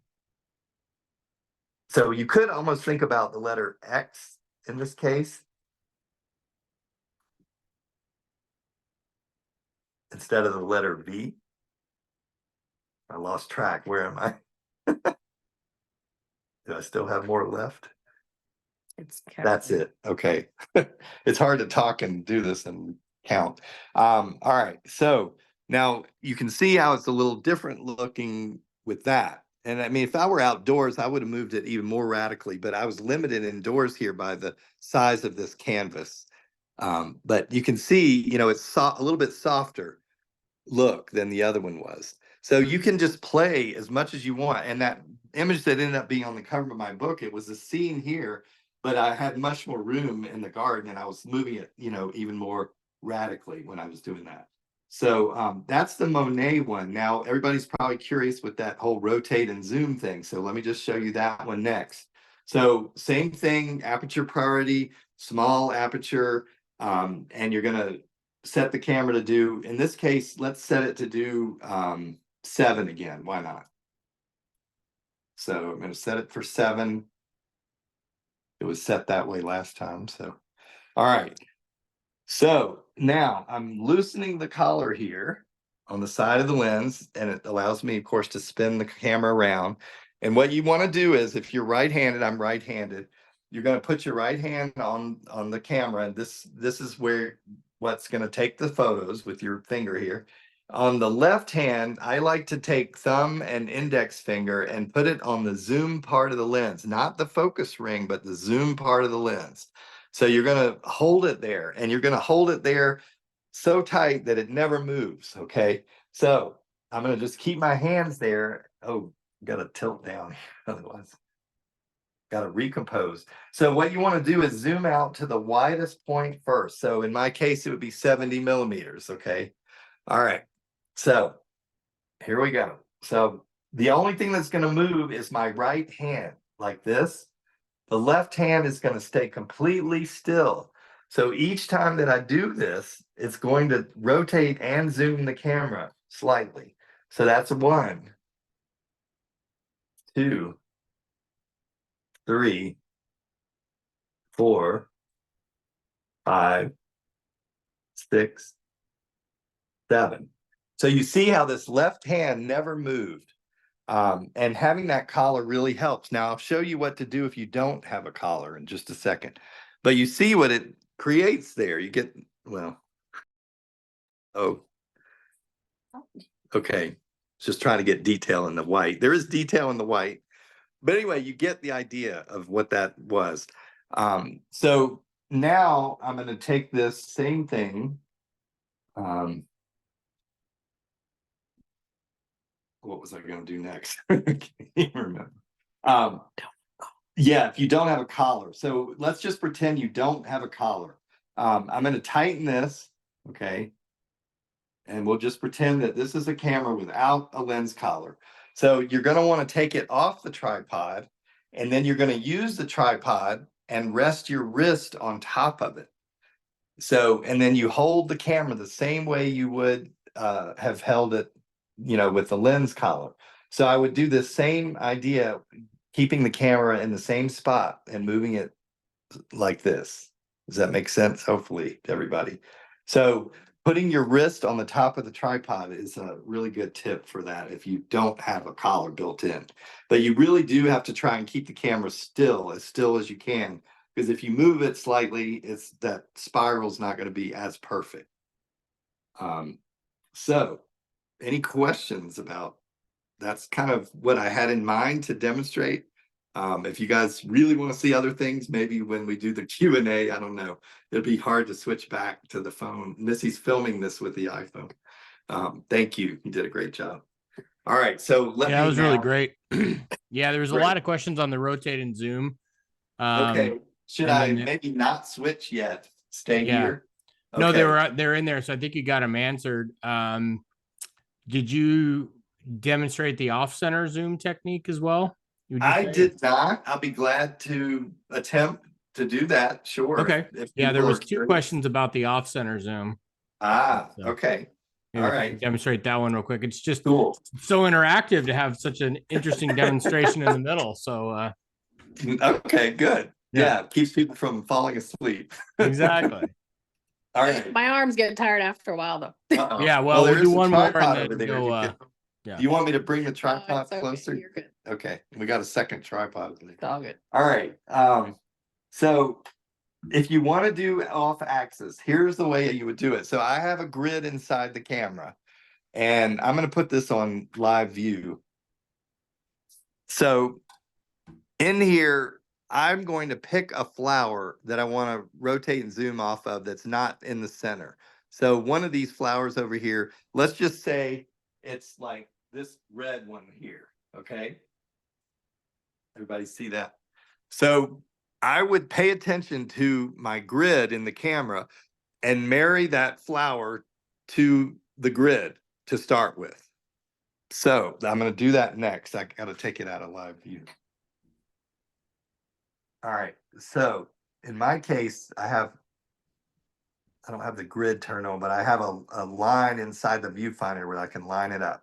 So that flower is married to that point. So here's how you would do it. It's very tedious. So let me go ahead and set it to, let's just do 5 because we'll be here all day if I do 7 with this. So 5 images. All right, so I'm going to loosen the collar, same deal as I was doing before. The first shot, there's no movement of the camera at all. So here we go. So there's shot number 1. Okay, then I'm going to hold still with the left hand, only move the right hand. Do another one, okay? Then I'm going to tighten it and keep the camera in that same orientation and move it back to that flower where I had it before and take shot number 2. So you're lining the flower back up with the spot in the grid where you had it. Right, each time. Yes. So that's shot number 2. Then I'm going to loosen it again. Do another slight rotate and zoom, tighten it, loosen the ball head. I mean, it's very tedious. Now we're getting all this stuff outside the easel, so it may look weird, but anyway, you get the idea. So now that's shot number 3. Okay, everybody understand? I think you get the idea here now. Then I'm going to loosen it again, keep the camera in the same wonky orientation, rotate and zoom, tighten it, then move it back so that that grid spot marries that flower, that same flower. Okay, and that's shot number 4. And then we got one more. So loosen, rotate and zoom. And it looks really weird through the viewfinder, but don't be concerned. It's actually not as sharp. My focus wasn't sharp. That's okay. And now that's shot number 5. Okay. Hopefully this worked. Yeah. we got weird stuff in the upper right, but you see where it rotated and zoomed off center.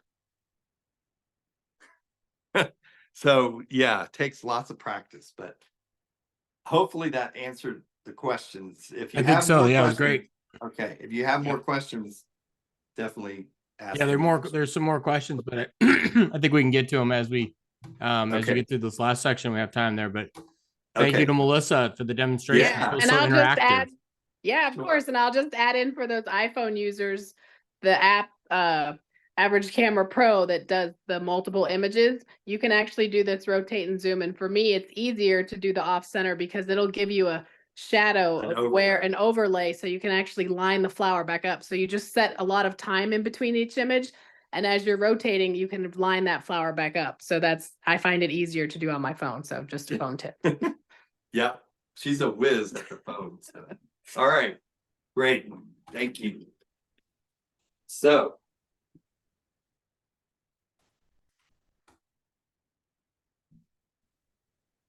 All right. All right, you're re-spotlighted. So let me. Oh. Okay, can everybody hear? Yep, you're good. Great. All right, so I'm going to continue on here.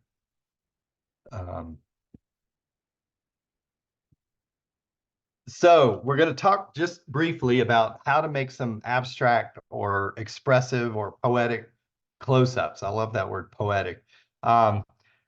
I was an English major, so maybe that's why I'm drawn to this stuff too. But anyway, shooting through. So the whole technique of shooting through, we'll talk about that. The use of a close-up filter or diopter. How to do close-ups with your wide angle lens. You might not have ever thought you could do a close-up with a wide angle lens. And then a little bit about the lens baby, and then some techniques using a special flashlight that I like. All right, so when you're shooting through, this was set up in my backyard, and I've got some flowers close to the lens. I'm using a telephoto there, notice, not a macro lens. So this is best with a telephoto lens. And I've probably got the lens set more to toward the 200 end than I do the 70 end. And I'm using manual focus, and I'm focused on the tulips in the distance there. But having something in front of your lens that has color like this, especially if there's, breathing room between those blossoms there, which there is, you can still see the tulips in the distance. You get this vignette effect of the shooting through is what it's called. So you may or may not have tried this, but I encourage you to use a telephoto lens to do things like this. Look for something in the foreground, even if it's several feet away from your actual subject. And so start looking at subject, background relationships, and doing this in a backyard with more controlled setting and having potted plants, of course, helps versus being in a garden where you can't uproot things if it's public, at least. And then, you could even shoot through a flower, like if you hold a flower up close to the lens. Or here's another example where there was some purple flowers close to me, and I focused on the flowers in the distance using manual focus. You have to use manual because, if you use auto, it's going to try and focus on the purple ones in the front. And just used a wide aperture on these to get the real soft sort of feeling. This was real abstract. I mean, this was just one day when I happened to have my 2 to 400 millimeter lens on in Monet's garden. It's a huge lens, you normally probably use for wildlife.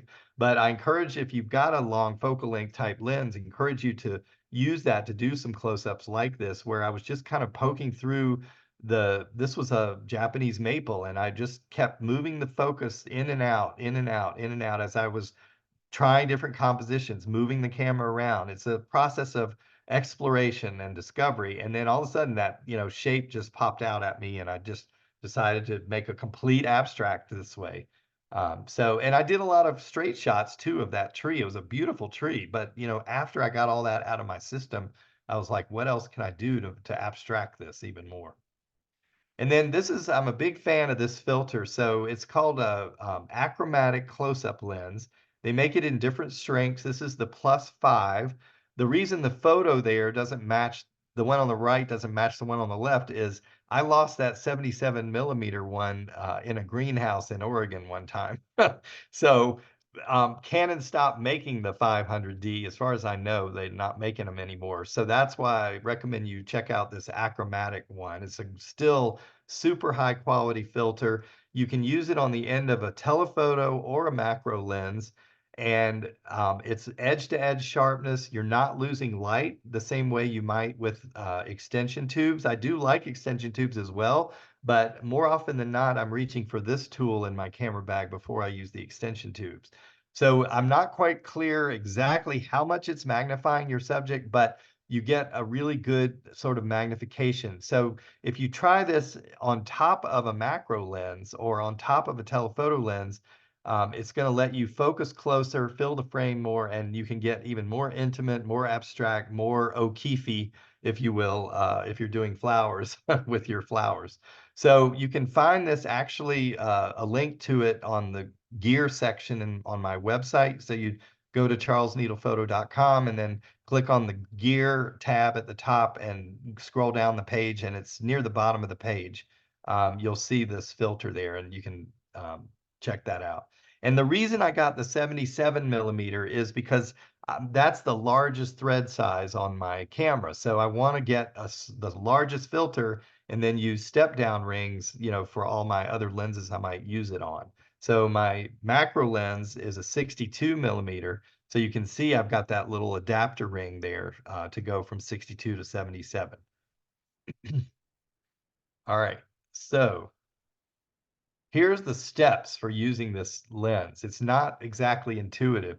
So if you want to use a long telephoto lens, it can either be a telephoto zoom like 70 to 300 range, or it could even be a macro, in my case, the 200 macro. It also works well on my 105 macro lens and even my 90 macro lens. I also recently started shooting Olympus, so I've tried it on there as well. But anyway, you mount a lens on your camera, whatever you choose, and then take it off the tripod if the camera's on the tripod.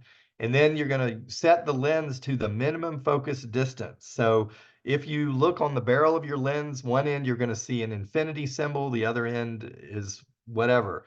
You want to turn the focus to the opposite end of infinity.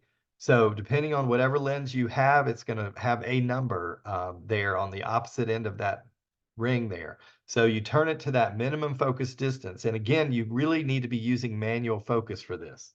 And then after that, that's when you put the close-up lens on the front of the camera. So you would screw it on, use the adapter if you need to. And then what you're next going to do is use your feet to zoom pretty much. While looking through the viewfinder, you go in toward your subject. And when something starts to look sharp, that's the point you start working. It's much easier if you are on a tripod with this. You don't have to be, but you want to mount it on a tripod at this point and go to work from this point, because you're going to want to change your focus in and out. If you just buy this filter and put it on the end of the lens and not follow these instructions, you're going to be like, what the heck was he talking about? All I see is this big fuzzy blur. So you have to set it to the minimum focus distance on your lens. Real important to know that. So anyway, these are just some more abstract type images I made using that filter on the end of the macro lens. In my case, it was that 200 millimeter macro. So, you just getting in even closer, much more intimate with the subject, abstracting it, pieces of whatever it is. This is just an orchid, the curls on the edges of the petals of the orchid. This was a bird of paradise where I just abstracted it radically to the point of nothing but shapes and colors and forms. And by using that filter, it was the tool to help me kind of get in this zone. And this was another example where I didn't just walk up and make this image. It was probably 10 or 15 images before it, before I got to this. So spend an hour with a flower. I need to coin that phrase. The more time you put in, the better with any subject in photography, and you all know that probably. Here's that same bird of paradise abstracted in another way, just playing. This has a whole story to it. I don't have time to go into it. Some of you know the story, but I was on the coast of Oregon taking a workshop in my early days with Nancy Rotenberg, rest her soul. She was an amazing person, one of my mentors and a huge inspiration to me. Anyway, she dragged us out of bed at dark 30, and we went to the Oregon coast, and it was a real gray day. There was hardly any color, and I'm like Mr. Color. I love color, and so I was kind of frustrated. I was tired. I made a lot of images that really were not great, and those were kind of the warm-up images. And then all of a sudden, I put my backpack down in the sand, and I looked over and I saw a lupin, and there were these two petals coming together that looked like a heart once I started looking at it through the lens. And I got the filter out and got even closer, and it ended up with this image. The blue back there is coming from a sweatshirt I was wearing, and I threw it out in the background far enough away so that it would be out of focus. So anyway, you never know the subject finds you a lot of times if you're open and awake and, just open to possibilities. Here's another one too, where I just wanted the edge sharp of that plant. And here, this was inside of a tulip. Who would have ever thunk it was like this? But again, it took like probably 30 minutes before I found that image, or it found me. So play, play, play. Here's another one inside of a different tulip. And I loved kind of the hint of shapes in the background there. Now with wide angle close up, you can use a wide angle lens. So in my case, I was using a 24-70 on the 24 millimeter N. And what you can do with this is use a very skinny extension tube. So in this case, it's the 12 millimeter extension tube. So you put that between the lens and the camera body, of course, and you get right up to a subject and you can show it in its environment, like this coneflower here. Or you can fill the frame with the subject too. This is like leaping out at us almost. So you're almost touching the subject when you do this. So remember, it has to be on the wide angle end of your lens if you are using a wide angle lens.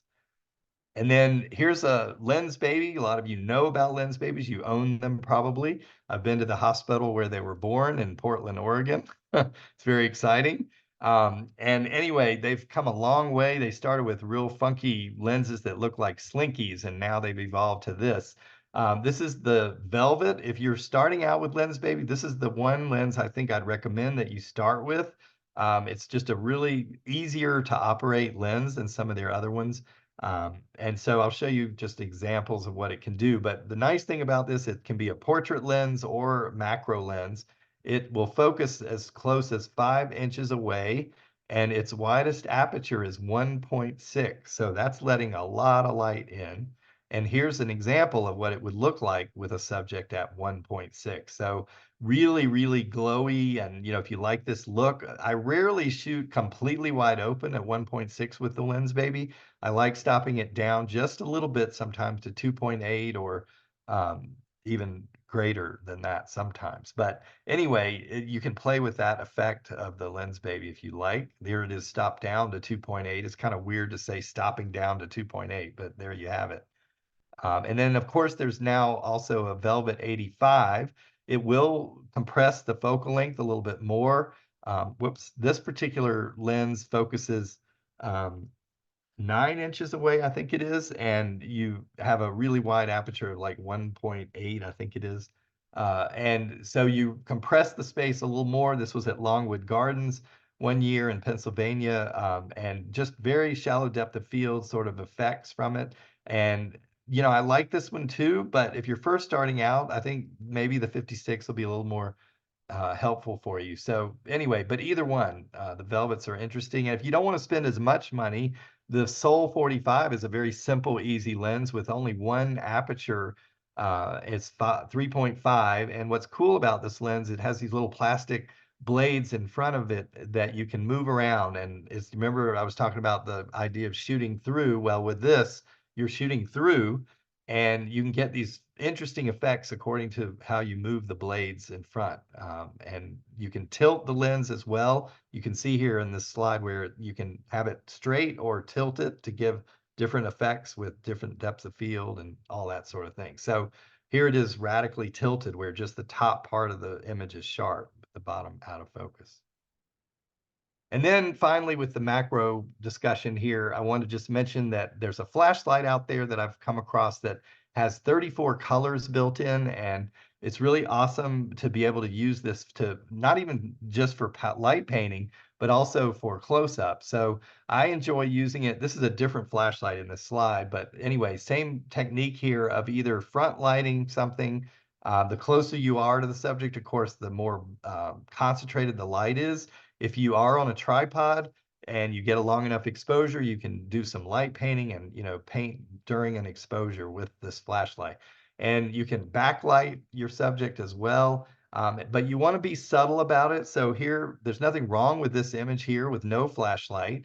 But if you want to go beyond the biology textbook image, then try a tiny little bit of red light on it. This was just a little kiss of light on there, and then a little bit of the blue. So, yeah, we're altering the colors, but hey, this is fine art, nature photography, right? And then dahlias. I love dahlias, one of my favorite flowers. They're great to practice with because they're at least 6 inches across in diameter. Some of them are way bigger than that. And I just use a little kiss of blue light in the center of this dahlia. I mean, it was magnificent to begin with. Mother Nature did all the color there. But it was just really a moment for me when I used the light on there too. And same with this dahlia, just a little bit of the blue light kind of on the top part of that flower there. And this was an example where I could have probably focus stacked. I did not. That's a whole nother discussion we can get into if people are interested, but um, I did stop the lens down quite a bit. This was indoors on a tripod. There was no wind. You really have to have absolute stillness with this type of image. And even just someone walking by might make it blow some. So you have to really make sure everything's locked down and sharp because everything gets magnified when you're working up close, of course. But the point of this was that I used a really small aperture, like I think it was 22 or maybe even 36 on my 200 macro lens, the Nikon. And I just want to bring up the point of, I guess with landscapes, maybe it's more of an issue where people say you're going to get lens distortion and that sort of thing if you use a really, really small aperture. But as Freeman Patterson once told me, there's nothing in the 3rd chapter of Leviticus that says you must never use f/22. So every rule, in photography, I believe is meant to be broken if we want to break those rules. So here's another one. Again, it was like a small aperture to get all that sharpness there with this close up. And a little bit of the red flashlight. But dahlias are phenomenal subjects to practice macro with. That was not lit with a light box or anything. You would think there was backlighting from a light box. I think that was just like the sun coming through there. But yes, you could use a light box as well. And then even, subjects like peeling bark. This was a madrona tree up in the Seattle area. And I've just used a little bit of the blue light and then the red light on that just to, it shows you how you can alter color. So anyway, I hope that I've inspired you to try a bunch of new things. This is an ebook. It's on my website. I've sold out of all the printed copies. I printed like 1,500 of these and sold out. But now with COVID, it's a little expensive to try to reprint it. But now I've turned it into an ebook. So at least for the moment, you can buy it as an ebook on the website. It's got all kinds of information like what I gave you tonight with even more depth of how to, I've walked you through every step of how to do all this stuff and show the original scene, and talk about how I did it. So that's on the website. I also have a book about macro on there, an ebook on macro photography. And in this book, it's pretty extensive, go through fundamentals and equipment. And the whole chapter 4 is real interesting because I talk about props and different things you can do with everyday objects in your home. How to make a water drop photo like that. So that's on there on the website. And then my wife and I put together these little pamphlets that are all about iPhone photography, different apps. And so you can check those out. One is on editing apps and the other is on shooting apps. So that's also available. And then there are a few recorded webinars on the website as well that you can check out. So here's just a sprinkling of workshops for this year. I was just in Atlanta. We do a whole indoor tabletop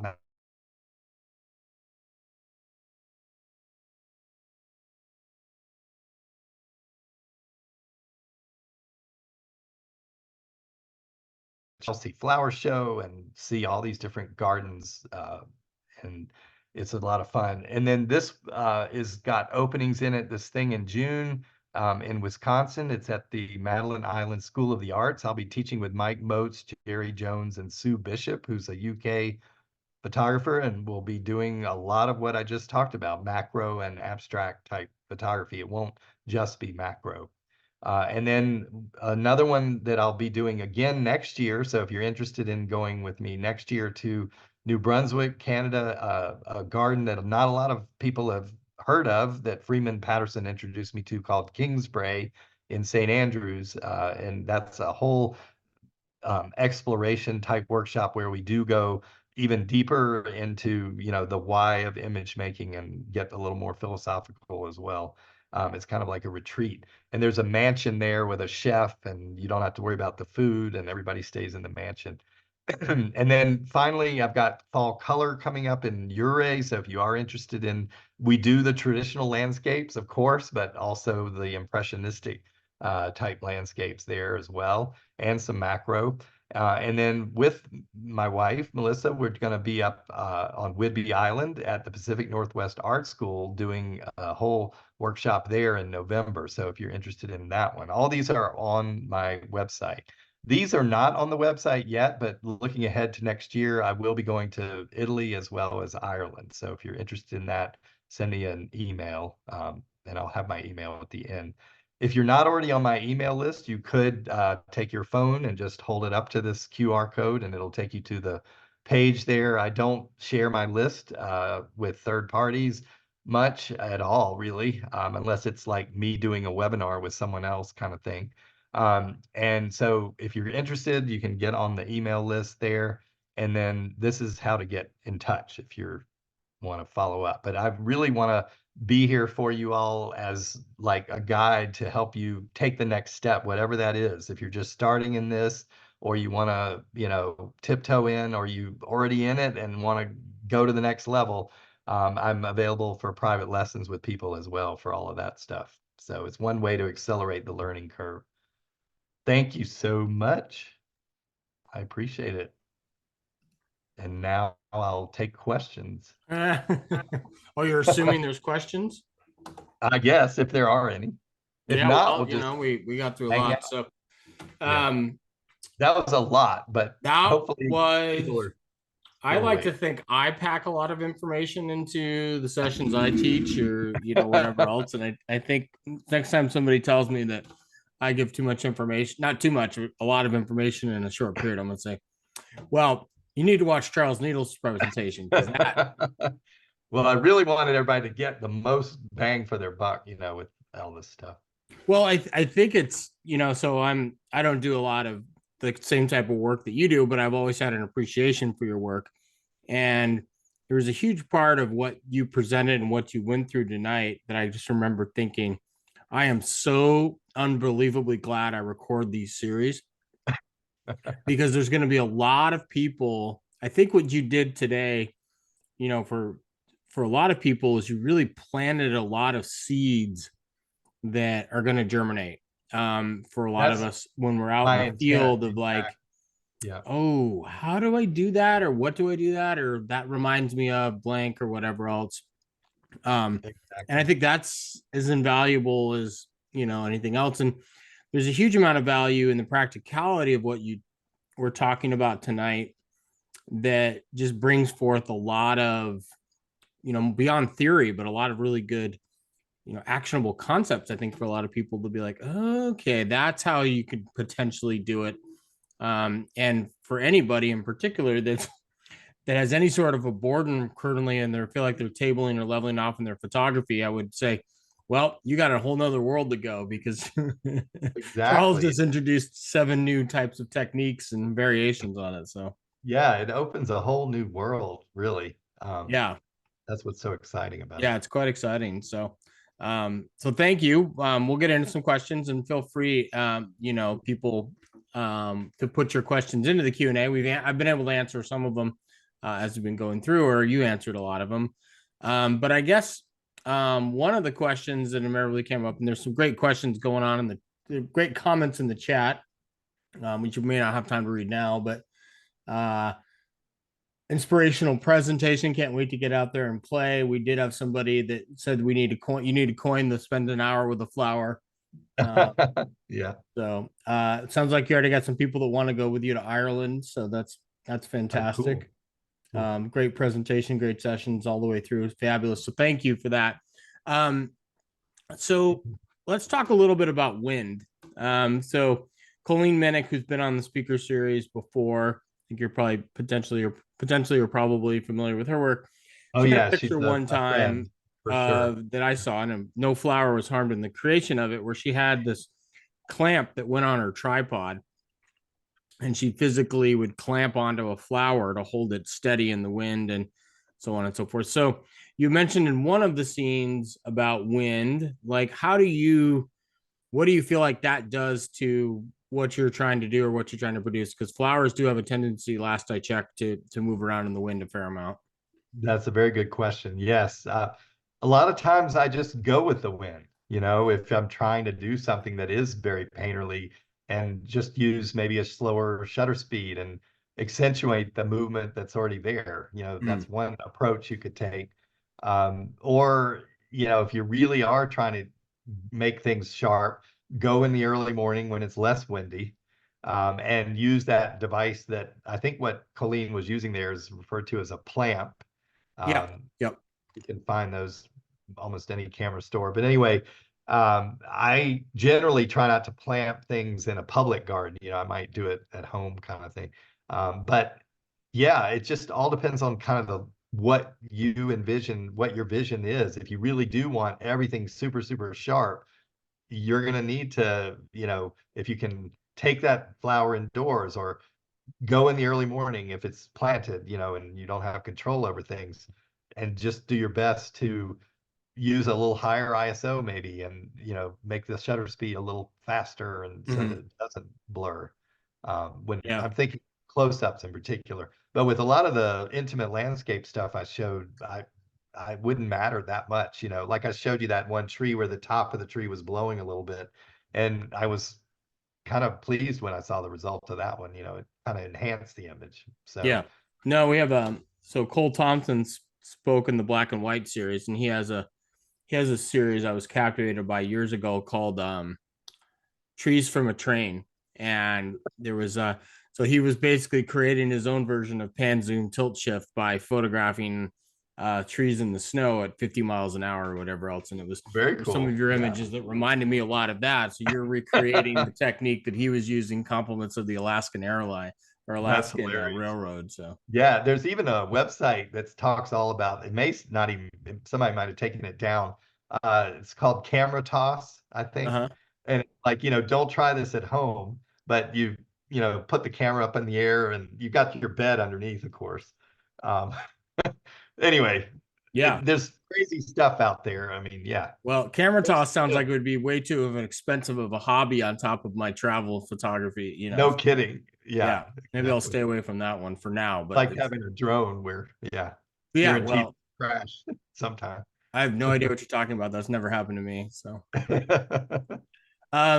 so Brian asked a little bit about, and it was, I don't know exactly which one he was talking about, but is there any of these techniques that you demonstrated today that you do later or have done later in Photoshop by layering them on top of each other, or are you more of the school of thought of trying to do it, within camera? Or I generally try and get it right in the camera first, probably from my days of film, training, and just get it right in the camera approach. So I enjoy being in the field more than, sitting behind my computer post-processing images. So for me, that's the way I would usually do it. But I am aware of the fact that you can get amazing control over blending modes and, all that other sort of stuff to tweak it just the way you want it using post-processing.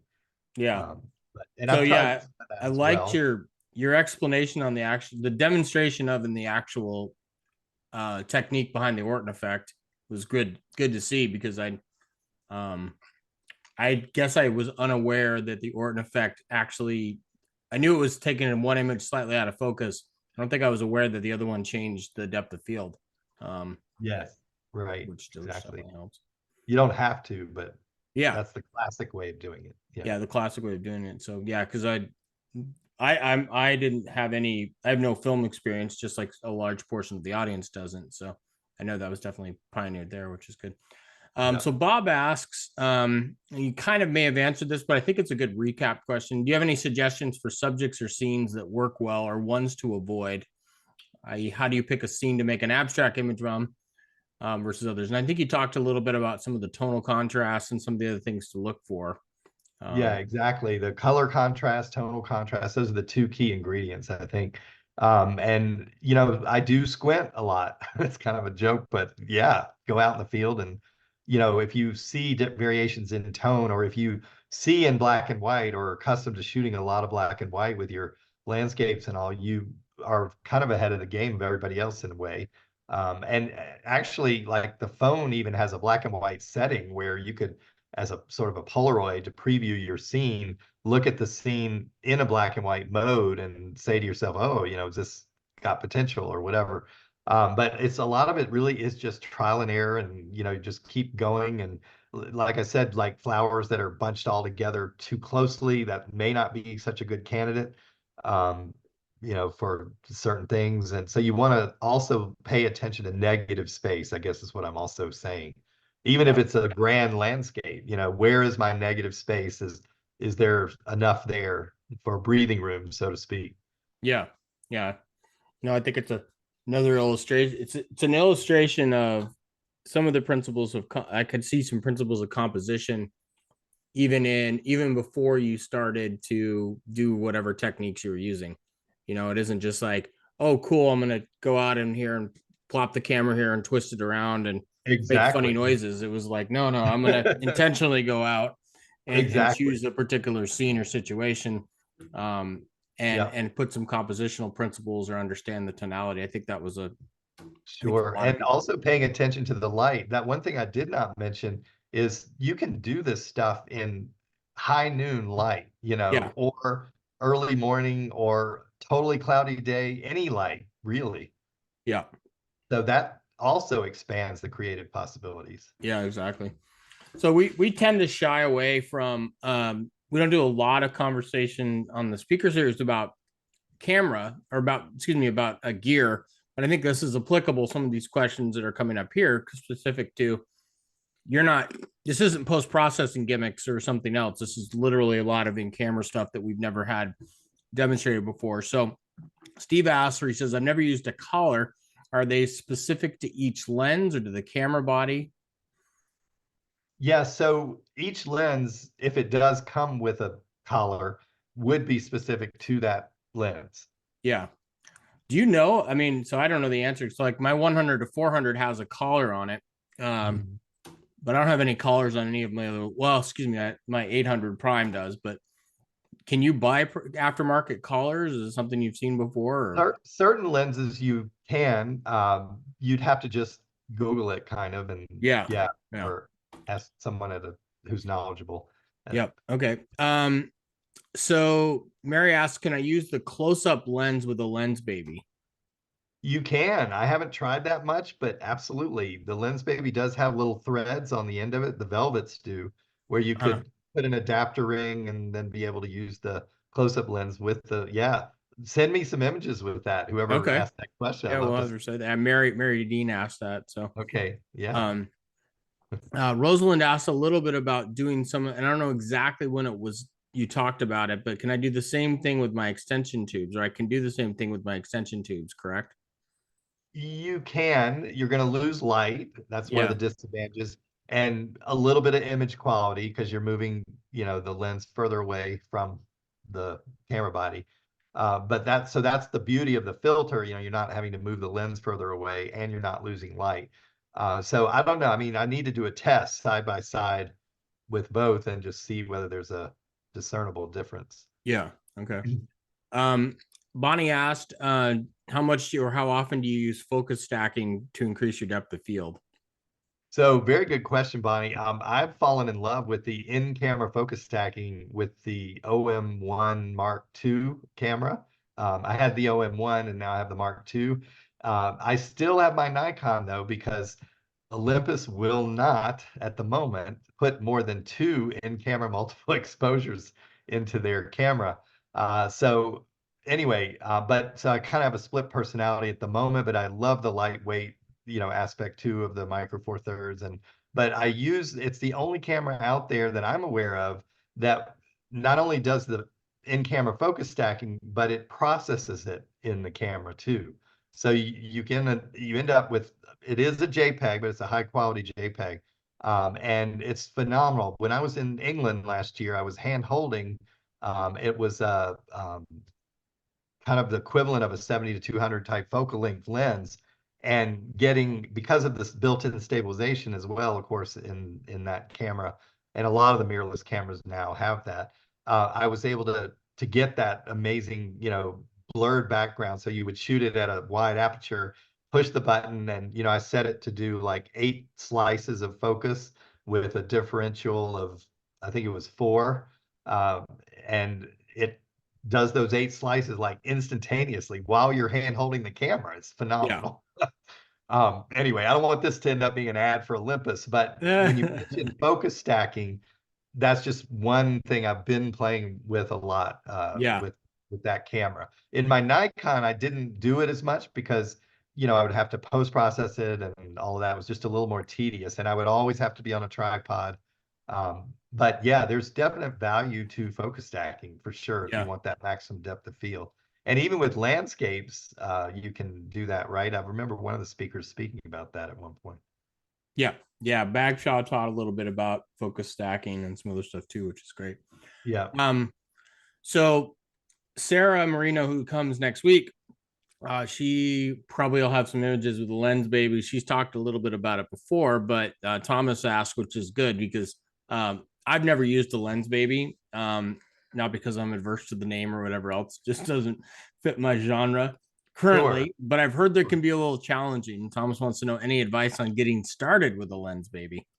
That's a good question. Yeah, it can be a little challenging. That, like I said, the velvet lenses to me are a little easier to use than the other ones. But essentially, you just need to remember that you want to kind of like focus first. You turn just like you would with any normal lens.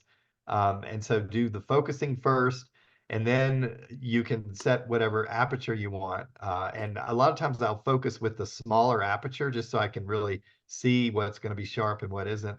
But then I will sometimes open the aperture, well, a lot of times open the aperture to wider settings too. And if you've got focus peaking on your camera, that's another really great feature with the Lens Baby. If you're able to get focus peaking activated, because seeing that will help you to get stuff sharp too.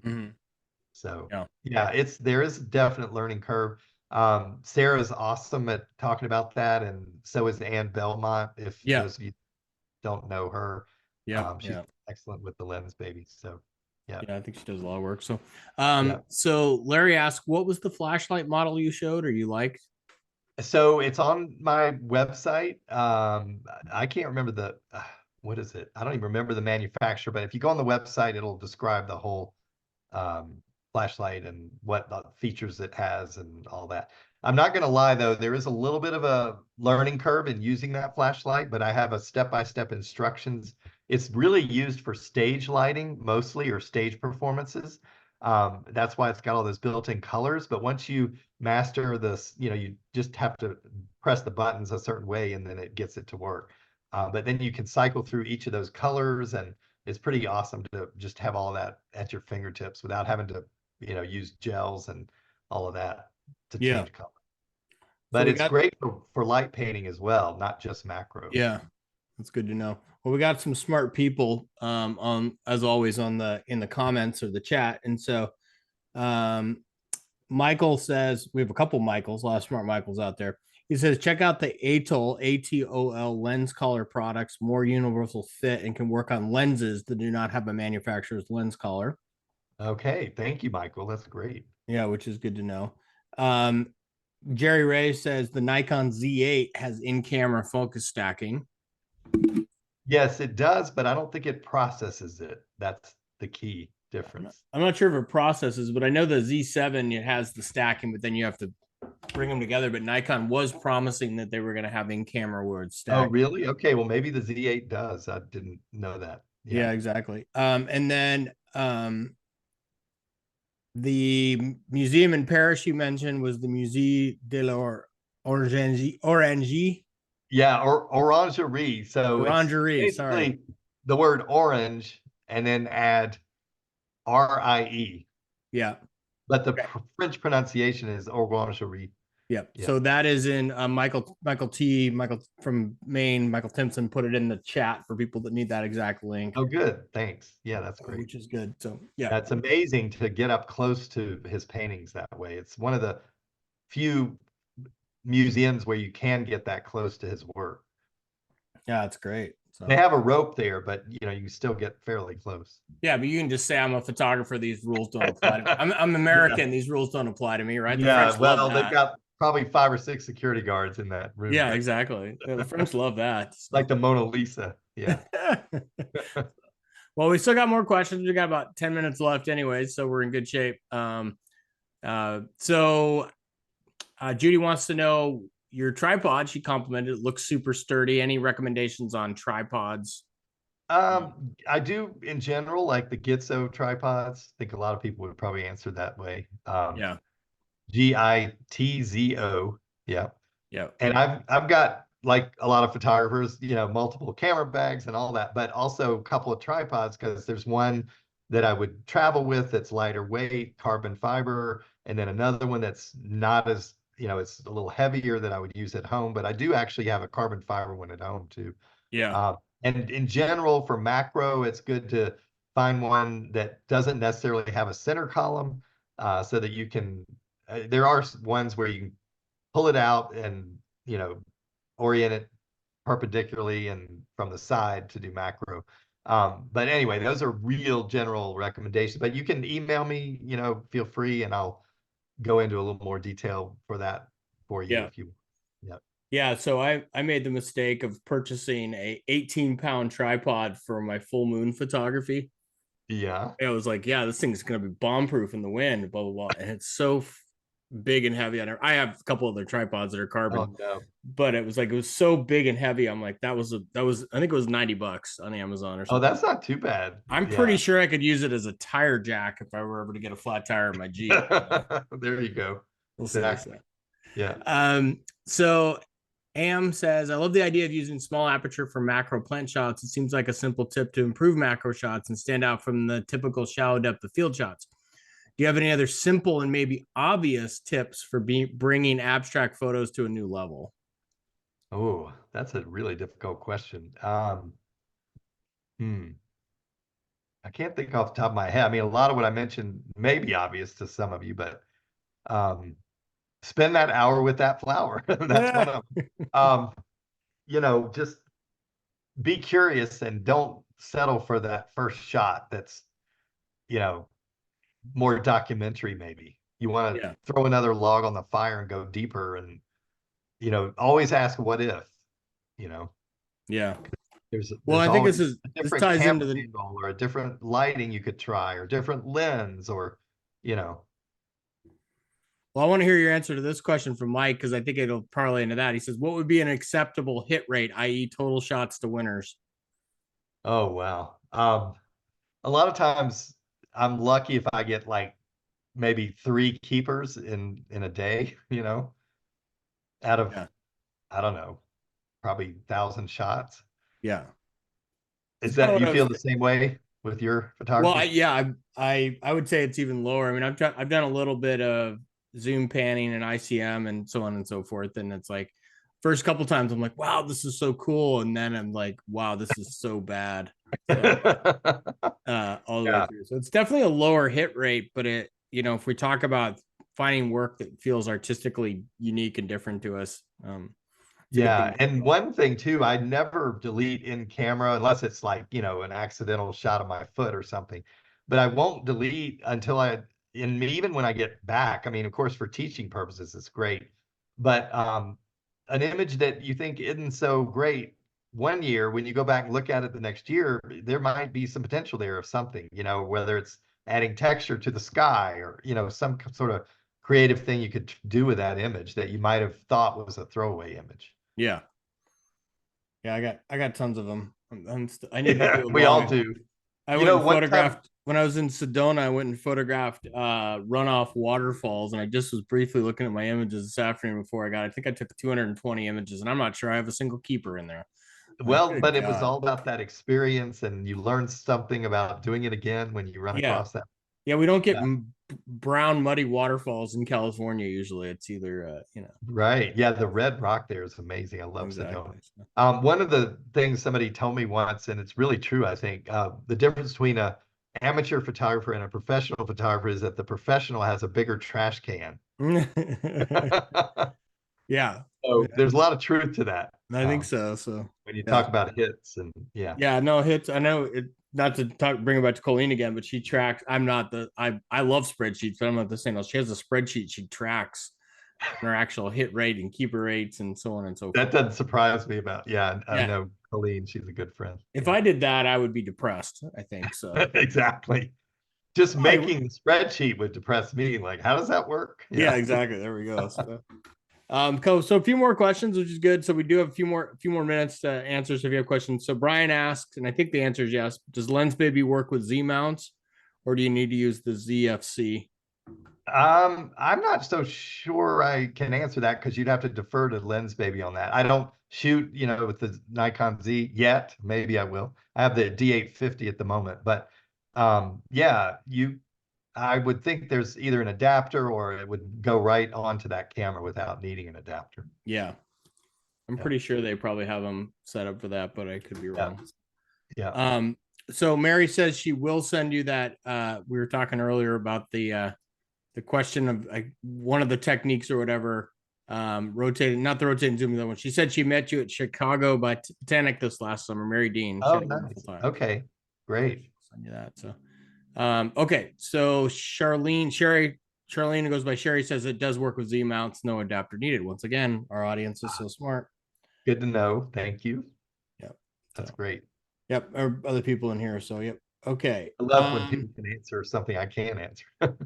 Well, no, it's part of the whole game. If you know everything there is to know about photography, that's you're what's probably so not great actually with workshops. photographing. Everybody learns from each other. Yeah. Exactly. So, okay. So Andy asks, are all the pictures are shown in natural scenes? Have you done any of the same styles of shooting using man-made scenes, objects like buildings, fences, cityscapes, etc.? A little bit. I know Pep, if you do look at Pep Ventosa's work, he does a lot of cityscape stuff with his multiple exposures. So you could check out his work.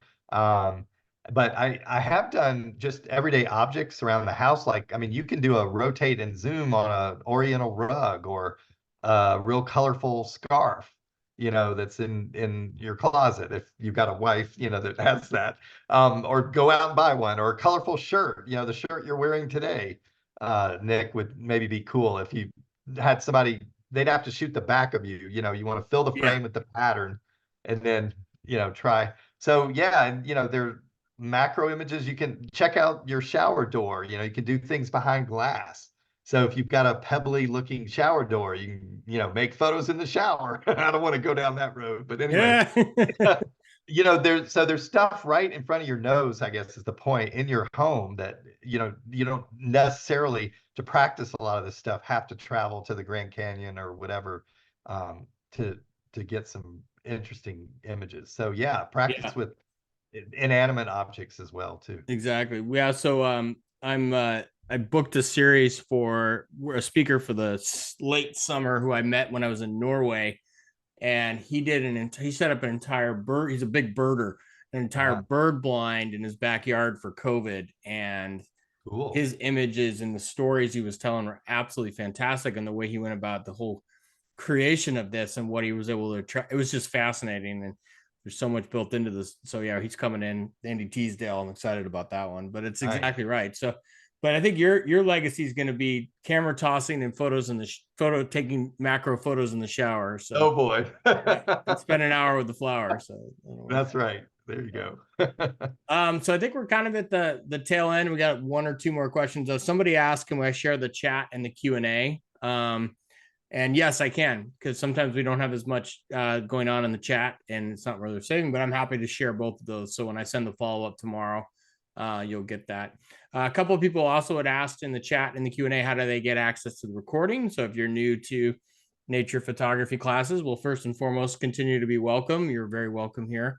I did have somebody email me earlier today and said that they were looking all over the website after they had bought a subscription for non-nature photography stuff, and they got really frustrated. And then they looked at the website name and they said, well, then I came to the right place or the wrong place. Can I have my money back? I said, yeah, no problem.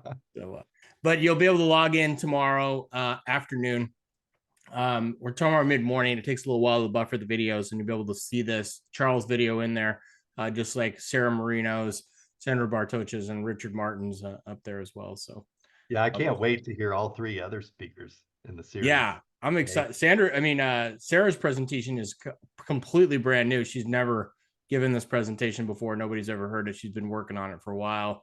And then Sandra just doesn't present very much. And then Richard's probably, I don't know if there's a contest among Canadians for the nicest Canadian, but he might be winning. So, which is all good. So let's end with this question from Mike. He says, there are different considerations for macro shots versus quote normal shots. What about true one-to-one type subjects? So when you say different considerations, I'm not completely clear what you mean, but yeah, I mean, if you are trying to get that one-to-one sort of reproduction of subject, then you want to set the lens to that minimum focus distance and move in close enough to where it starts to look sharp, and that's going to give you that one-to-one macro. If you're using any other point on the lens with a focusing that's not that close focus, it's not true one-to-one if you're trying to get absolute one-to-one macro. So I hope that answers. I'm not sure. Yeah, exactly the way I don't know if it could where the way I read the question, I don't know if Mike's even still on, was I would think of it going back to your tonal or your other types of tonal or color. That's the way I would look at it. Like a one-to-one image wouldn't necessarily work if I'm thinking about it the way I would versus the ones where you have some type of repeating pattern or some type of an interesting color pattern or tonal pattern or whatever else. Yeah, you could. I've seen people do zooms on a single flower kind of thing and got some interesting effects that way. Or or the soft glow, of course, you could use that for sure at one-to-one. You wouldn't have to necessarily back up or good. Well, Charles, I know it took us a while to get fully synced and to find the right. I can't thank you enough, Nick. It's been a pleasure. I just really enjoyed it. So thank you. Yeah, no, it's great. And the audience has been asking for some iPhone photography classes. Yes. So I think it will be, once we let you get through workshop season or whatever else, and we'll get you back on here again. It was definitely a pleasure. My wife, Missy, and I have co-taught that subject before, and she's a whiz with the phone and has taught me a lot, and a great photographer in her own right. So we'd love to do that together if you're open to that. For sure. I will refuse to field any questions about selfie stick models or selfie stick brands. Yeah, we won't talk about that stuff. Or what filters to use when photographing a selfie. If you need tips and tricks on that stuff, I would recommend going to Horseshoe Bend, just outside of Page, Arizona, because there is no shortage of selfies and other things there. But that's exactly. Yeah. Which is great. Well, I think over the years, it used to be people did laugh a lot at the phone, but it's becoming more and more a legitimate, not necessarily primary camera, but secondary camera.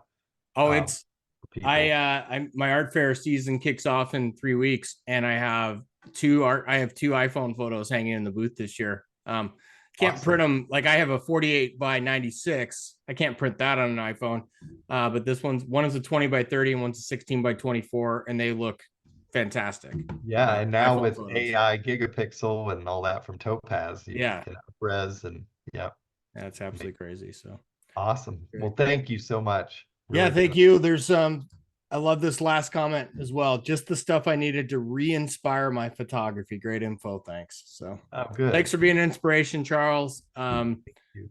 I'm going to go find some time to go spend an hour with the flower this week because we're getting the bloom coming in. So good.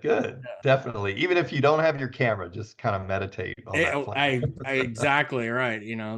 Life doesn't go bad when you're spending hours with the flowers, regardless of what you're doing. So exactly. And there are a lot of parallels between, I don't want to get into it too much, but with meditation, you're trying to eliminate all these distractions. And that's exactly what we do in photography. Like when you look through the viewfinder, it's a subtractive art. It's not an additive art where Exactly. you're adding things to a blank canvas. We're trying to take away and eliminate all those distracting elements. So Yeah, anyway, that's I why need we're actually artists. So another book about that too, but yeah, good. So awesome. perfect. All right. Well, enjoy the rest of your evening. I know you've been devoted your day to us, and certainly appreciate that. And thanks to Melissa for filming and giving this demonstration. And Yes, we'll thank you. be in touch. And for all you out there, have a great rest of your night, and we'll talk to you soon. Bye, Great. all. Thanks so much.